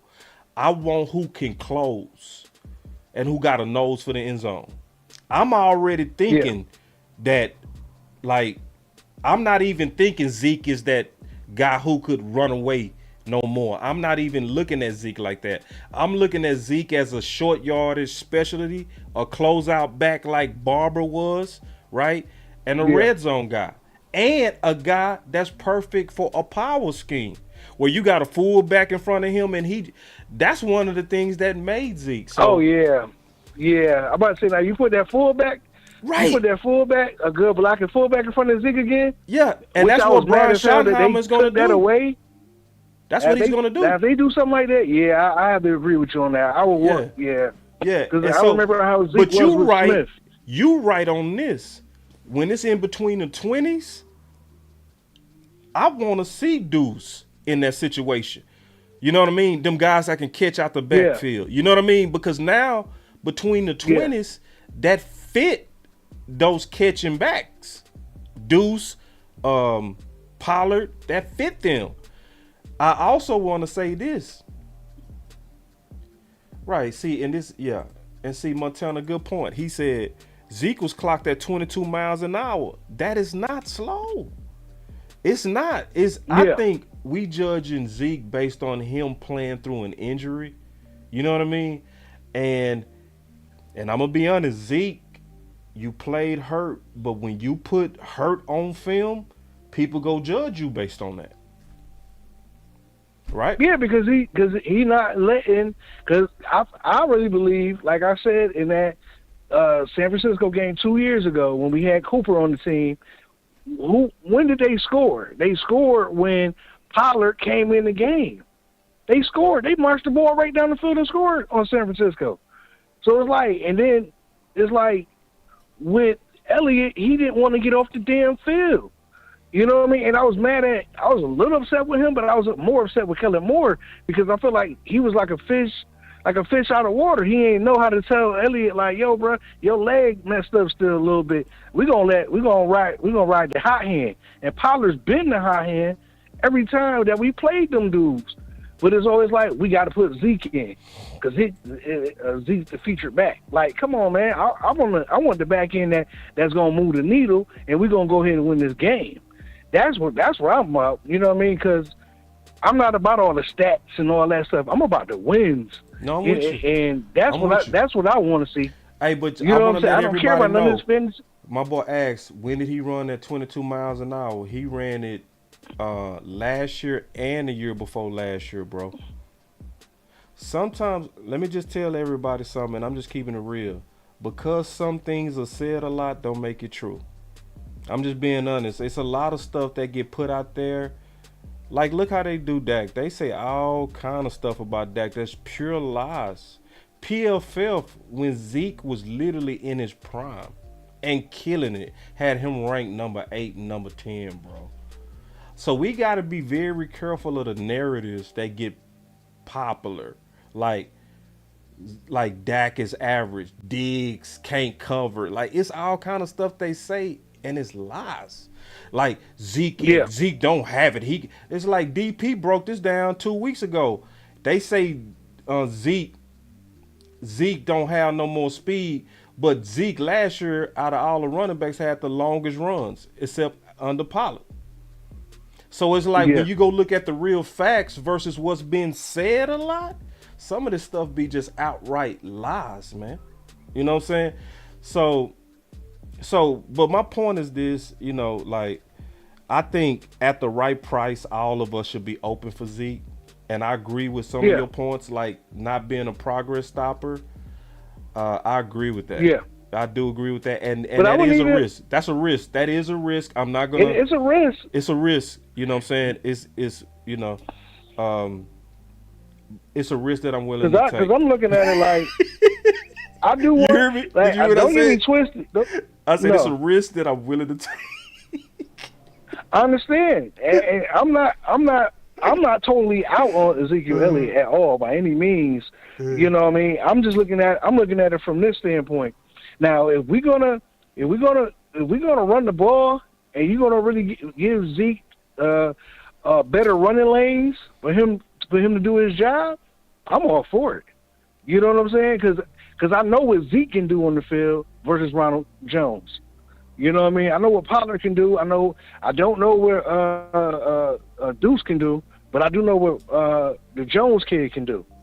You know what I mean? Mm-hmm. On the field with the Cowboys. So if my thing is if it's a right price and we can get Zeke back in the house, go ahead and do it because it's gonna make the morale of the team better. As far as the locker room, as far as Dak Prescott he happy. Do whatever we got to do to make this team a better team. So if that's a part of making us a better team, I'm all for it because Zeke did hold it down when Dak got hurt for us to win those games. You know what I mean? Especially get the Giants. And we already know he's an ego killer. So he's an ego killer. So I definitely not saying that I don't want Zeke back. I'm not saying that. I just don't want the progress. If it's a progress stopper, that's where I got a problem with it. So they better have they bring Zeke back, the rotation better be damn good, how they use him. And, like, if they're not planning to overuse him, that's even better to basically get him through this 17-week season till to the playoffs. I'm cool with that, you know. I just really believe that now Mike's at the helm. I think things are going to change. Things are going to look a little bit better. I don't think that we're going to be blowing people all out like that this year. You know what I mean? I think there's going to be some real grinded out type of games that we're going to play because we got a pretty tough schedule. You know what I mean? As far as I'm concerned. But if they're going to bring Zeke back, bring him back. I'm cool with it. As long as it's for a good number and everybody happy, I'm okay with it. You know what I mean? But I would feel bad. I would get mad if we mess around and get somebody cut. We let people go or people get picked up over the waiver wire and they go to somebody else's team and start shining. You know what I mean? Like a Jones, like a the first Jones and the rookie from last year. Yeah. You know what I mean? Yeah. Because I'm still pissed off, like big game James, like yourself. I'm still pissed off with the Cowboys waving the vanilla gorilla and letting him go to Washington like that. Right. You know what I mean? I'm still a little upset about that. You know what I mean? Because he still could have been in the fold of what we got going on now. True. I don't like giving our enemies tools to use against us. Wait. That's what I don't like. See, hold on. I'm showing the film of Zeke. This is Zeke prior to that knee. There's nothing wrong with this dude. Mm-hmm. It's no way you can watch Zeke on film before he got hit on that knee and say, oh, we don't need this. Are you out your mind? And this is every running play. I'm showing the good and the bad. Zeke was doing his thing before that knee. You know what I'm saying? And I'm going to show y'all something. This is one thing that's clear. When I show you the film of this Zeke and I show you the film of Zeke after the knee, it's one thing that's real obvious. He did not have that agility when he hurt his knee. He lost all that jump cut, all that hitting the corner, all of that stop, all of it. And but you can't watch this and be like, oh, this anybody can do this. Like, watch him hit this corner right here. You know what I'm saying? Like, for people saying he ain't fast, now Zeke still got it. It's just that don't ask a guy with a lineman knee brace, you know what I mean, to be the same. I'm sorry. I'm sorry. This Zeke right here, literally nobody had no problems with. Literally, it was not a peep. It was not even a little bit of noise on his play. It wasn't Zeke. We gotta agree on we something. Was getting we gotta six agree on a this. pop off this dude, huh? But we do have to say this: Zeke has lost a step. He's not the same Zeke, and I understand it because he had a lot of carries, got a lot of carries and all that. But I still feel like Zeke lost a little bit of a step, but he's not garbage. I would never say like Zeke trash. Yeah. I know better than that. Yeah, I'm a smarter fan than that. Right. You know what I'm saying? He can be used. Let's put it in. Watch him hit this corner. Look at this. But he ain't fast. Shit. Look at him before the knee. Look at him before. I've been seeing y'all saying put on the film. This the film right here. Is that not Zeke hitting that corner? Or is that somebody else? Am I making this up? Like, no, I'm not making. That's Zeke using speed to hit the corner. Listen, y'all. I'm sorry. And let's put this in context too. So let's say Zeke lost a step. He was a 4.4. So what is he now? 4.5? A 4.6? Kareem Hunt came into the league running a 4.6. Mm-hmm. If your decline is you're now 4.6, I'm cool. You know what I'm saying? It's like if as long as you can still give me the power, explosives, vision, okay, you won't run away no more, sure. Maybe you can't hit them corners like you used to, even though we just showed you hitting the corner before his knee. You know what I'm saying? And I got the film right here of him after his knee. This is him right here after his knee. That's why we got to look at the film. Forget opinions. Now let's look at Zeke. No jump cuts. You ain't gonna see it. You know what I mean? You're not gonna see all that agility. This is a hammer now. He go just make one cut and that's it. He changed his running style. I don't style. want him doing all that. I don't want him to do all that jump cutting and all that. Nah. I want it when his knee going straight through it. Yeah, I want it when his knee okay. But if he hurt and that's the only thing you got is being a hammer, be a great hammer. Mm-hmm. You know what I'm saying? So, but anyway, and I do agree, maybe he lost some speed, but he was always more than just a home run guy. You know what I mean? His game was always physical. Home run was just a bonus to me. You know what I mean? And we might see one of those a year, maybe two. He had one with the Bengals as a rookie. Yeah. He had one with Chicago. Everything else was tough. You know what I mean? So yeah. So anyway. And then at the same time too, you can't find too many jughead running backs like that in the league. You know what I'm saying? Yeah. Because that boy got a jug head. Boy, he And got a big nobody old wants head. Boy, Zeke head big, And bro. nobody- You ain't lying. Boy, I saw Zeke in real I'm life. gonna say pause, but I'm gonna say that boy head. yeah, I'm gonna say pause, but that's a jughead dude right there, He man. is, It's hard bro. to find him because That once he is. put his head down coming at you, Yeah. they don't want to take that punishment. Yeah. You know what I mean? So I do agree. He has a.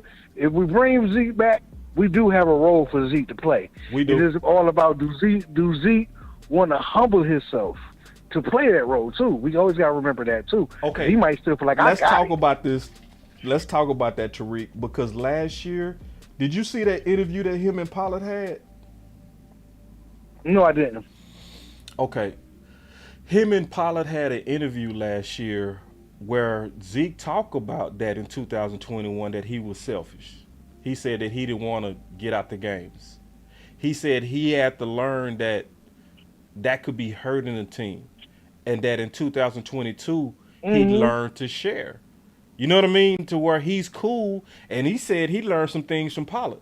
One of the things he said he learned from Pollard is he said Pollard is a back that I had to learn to be, to where, like you said, which is so true, Zeke get going as you give him runs. Pollard was go whenever you gave him the ball. So he said he had to learn how to be ready to be hot on the instant from rocking with Pollard. He said, I learned that from Pollard's game. You know what I mean? So I think Zeke is ready mentally for this. He's ready. But what I don't want us to do, I don't want us to disrespect Zeke. So if Zeke, I don't want us to disrespect Zeke from this standpoint. If Zeke's showing in the first 3 games that it was just my knee, I don't want all the Zeke haters out there like, we need to give Pollard. No. If we seeing the old Zeke, let him be old Zeke. But if we seeing a decline Zeke, then yeah, Zeke, you need to go be situational. But do you want if we get into the playoffs, which I hope that we do this next season, if we get in the playoffs, wouldn't you rather want a fresher Zeke going into the playoffs? Yeah, absolutely. You know what I'm saying? Yeah. Like the fresher that he can be. You know what I mean? With like a little bit less carries. Yeah. Because the dude got mad carries. You know what I mean? And I'm like, how can they fit his running style into that running back room to where it's like Zeke don't have to. He feels like he ain't got to carry the load all the way no more. You know what I mean? Like he can relax a little bit until it's his time to go out there and shine. So that's my thing. How are they gonna pull that one off? That's what I'm wondering if you bring Zeke back, man. Close out. You know what I mean? Put him at his strength. We using you, Zeke. We want you to close our games. So if we're ahead by 7 and we need somebody to milk the clock and get us a couple of first downs, we're not looking at Pollard. We're not looking at a Deuce because they don't have the frame to be closeout backs.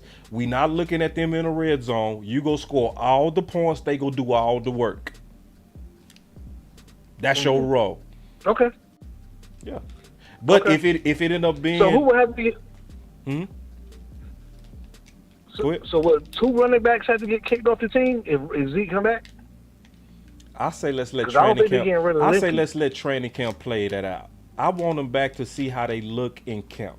You know what I'm saying? And then I will want camp to answer that question. You know what I mean? Right now, yes, 2 running backs getting kicked off. Yes. Okay, But because the way I'm looking at it, like especially with Mike McCarthy, and I always kind of paid attention to how he did his running back room. I don't think Lip can getting kicked off this team. I think he's going to be a part of this team for some reason because the dude he got some special skills with him. The dude is like a running back, fullback, and tight end all in one. You know what I mean? yeah, but we got to see him in training camp. He got good hands. And he got good hands, but it's like he was playing at a subpar competition. Your competition, like his competition, like you look great, like going against the level of what he was going against. We got to see you when them pads come on. We got to say, okay, what you gonna do now that you with the big boys? You know what I mean? So so that's why I want to see training camp play this out. But definitely. But Always good call, Tariq. As always, man. All right, yeah, man. No doubt. All right, big no dog. doubt, man. I'm gonna holler at you later, man. All right, big Cowboy dog. Nation. Thanks. Yeah, Peace, Tariq, man, peace. my dog do his thing. All right, y'all. So y'all know I got to get ready for the final word today. Obviously, y'all come on back. We gonna be dealing with OTAs and Dak's DNA, but we gonna be talking about more so stuff like this first. Like I want to obviously use the opportunity to have this power panel of Jay Tuck and Brian Brothers as the guest of the final word. I want to use most of this time to kind of discuss ways to win, and then we'll get into the differences on the Dak's DNA, if we even get to that. Like, but obviously that's something he gonna want to talk about, so we gonna leave room for him to make his case on that. That's the right thing to do. To hear him out, because he could be right. Like, and I want all of us to be open. I'm gonna be open. I'm gonna hear him out. I'm gonna hear his whole case, listen, and give him a chance. Like I want, like when I'm making my case, I want people to hear me out. And that's what we go do with him. We're gonna hear him out. We're gonna give him an open ear. But we're gonna talk a lot about what's getting ready to happen. We gonna go deep into the Zeke stuff, because that's starting to break. It's starting to see a lot more news on that. But anyway, man, y'all stay up, man. It's your boy, Boss Cowboy. I think we had a real good show. We gonna have more coming. We also have more film breakdowns that's coming. We also have obviously more drops from the OC on his straight business reports that's coming. If you want to get that type of stuff, make sure that you not only subscribe to Boss Cowboy Sports, make sure that you hit that like, but hit the bell notification so that every time we drop something that you see, I ain't even see. I'm with you, Big Santana. See.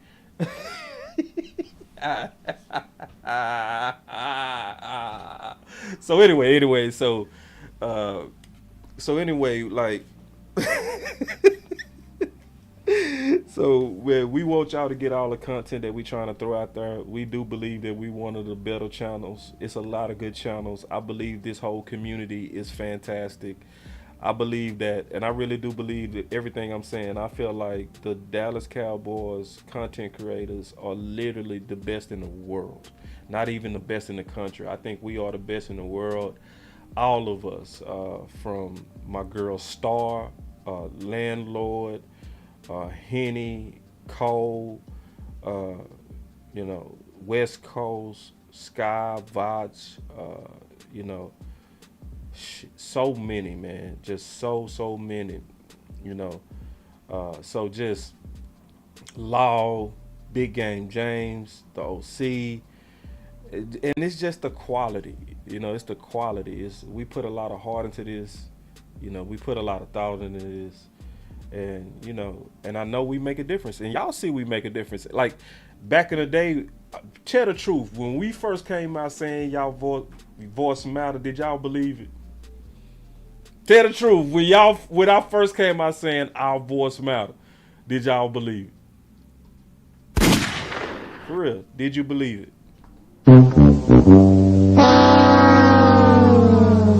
But now it's obvious, like all of us together matter. Like together, it's not even, and it's not just us. It's not the people with the mics. It's not just because we have a mic. It's not the mic. It's the community. It's all of us. It's every one of us. So when y'all share this stuff, they listen. I keep saying it because it's true. When y'all say, I'm finna share this on Twitter, I'm finna share this to Instagram, I'm finna share this to my Facebook groups, they listening. They're listening. So, and it's all of us, bro. Yeah, and see my boy Big Santana say, yeah, but it does. It's crazy. Yeah. Like we wouldn't have this interview with Brian Brothers if it wasn't for Big Santana sharing. Like I saw the whole thing happen.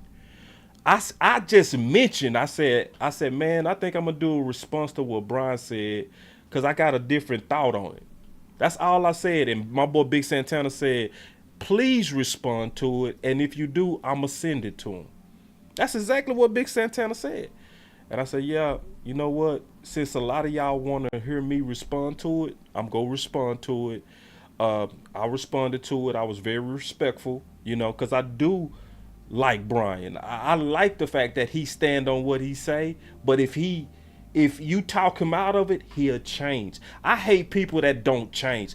Those are the people I can't stand. Them people that where you show them the facts and they still stubborn. I hate them people. But see, I've noticed over the years, I say, Brian, even if he start wrong, if you show him the evidence, he come around. And I give him grace because I'm going to need that same grace. Because it's going to be times I'm wrong. And I'm going to need to come around. And I'm going to want y'all to show me grace too. So it's like, if I've shown y'all that I'm willing to change, don't just beat me up because I'm wrong a couple of times or one time. Oh, boss, you was wrong on that. Boss, that's inaccurate. That's like, goddamn, bro. And that's why I'm showing, you know what I'm saying, like grace to him, you know. But finishing the story, Big Santana, after I did my, you know, response video to where I gave my thoughts on Dak's DNA, Big Santana did his thing. He turned around and he tagged Brian. And Brian hit me up. He was like, hey, I want to talk to you, Jay Tuck, about it. Let's do a show. Like, I didn't hit up Brian. I didn't say, hey, Brian, can we do a show about it? No, he hit me up. And he just hit me up a couple of more times right now. That don't happen without us, the community. I'm serious about that, bro. Our voices do matter. And once we figure that out, the more that we become aggressive. It's nothing wrong with being aggressive either. It's like, be aggressive about what you believe. You know what I'm saying? He said, with a super chat, he said, in a West Coast system, the QB has to be good at POTR. I don't know what POTR, bro. I'm not gonna fake like I know everything. What's POTR? I don't know what that is. I'm sorry, bro. It might be obvious, but I don't know what it is. And I want to respect your super chat because you threw some dollars into the show. I want to be clear so that I can, you know. So go ahead, Jimmy. Go ahead and put what you were saying in there. Thank you. My boy said because he's good at throwing on the run and using his legs. Thank you, Jimmy. I appreciate that. So that's what he mean by POTR, using his legs. Appreciate that. Plays on the run. Okay, thank you. Thank you. Montana, he helped me out too. So anyway, man, y'all come back tonight. It's going to be dope. I'm excited, you know, to just have this football conversation. We're going to be doing more of these. We also have a lot more guests that's coming. We already got some people that's lined up. I potentially might even be doing something with West Coast Wednesday. He invited me to be a part of that interview. We'll see if that happens. Maybe it does, maybe it doesn't. Either way, you know, we gonna keep working, and y'all should know by now. Now you should know. Your voice matter. Now let's get louder. Louder. Another one. I ain't bullied. Come on now, I'm serious. Run it up, run it up. Boss Cowboy Sports, where your voice matters. Cool when they do it. It's a problem when I do it. Bringing real back. He be speaking his mind. That boy with the shit. They sleeping at us. They sleeping on us. Got a crook in your neck. Sleeping on me now, crook in your neck. Don't sleep. You'll get a crook in your neck. Sleeping on me now, crook in your neck. Let's go. Love y'all, man. Let's keep active. Let's keep at it. Boss Cowboy Sports. Let's go. Everybody around me shooters. Ain't no telling who was shooting. 8 o'clock Central. 8 o'clock Central. See y'all tonight.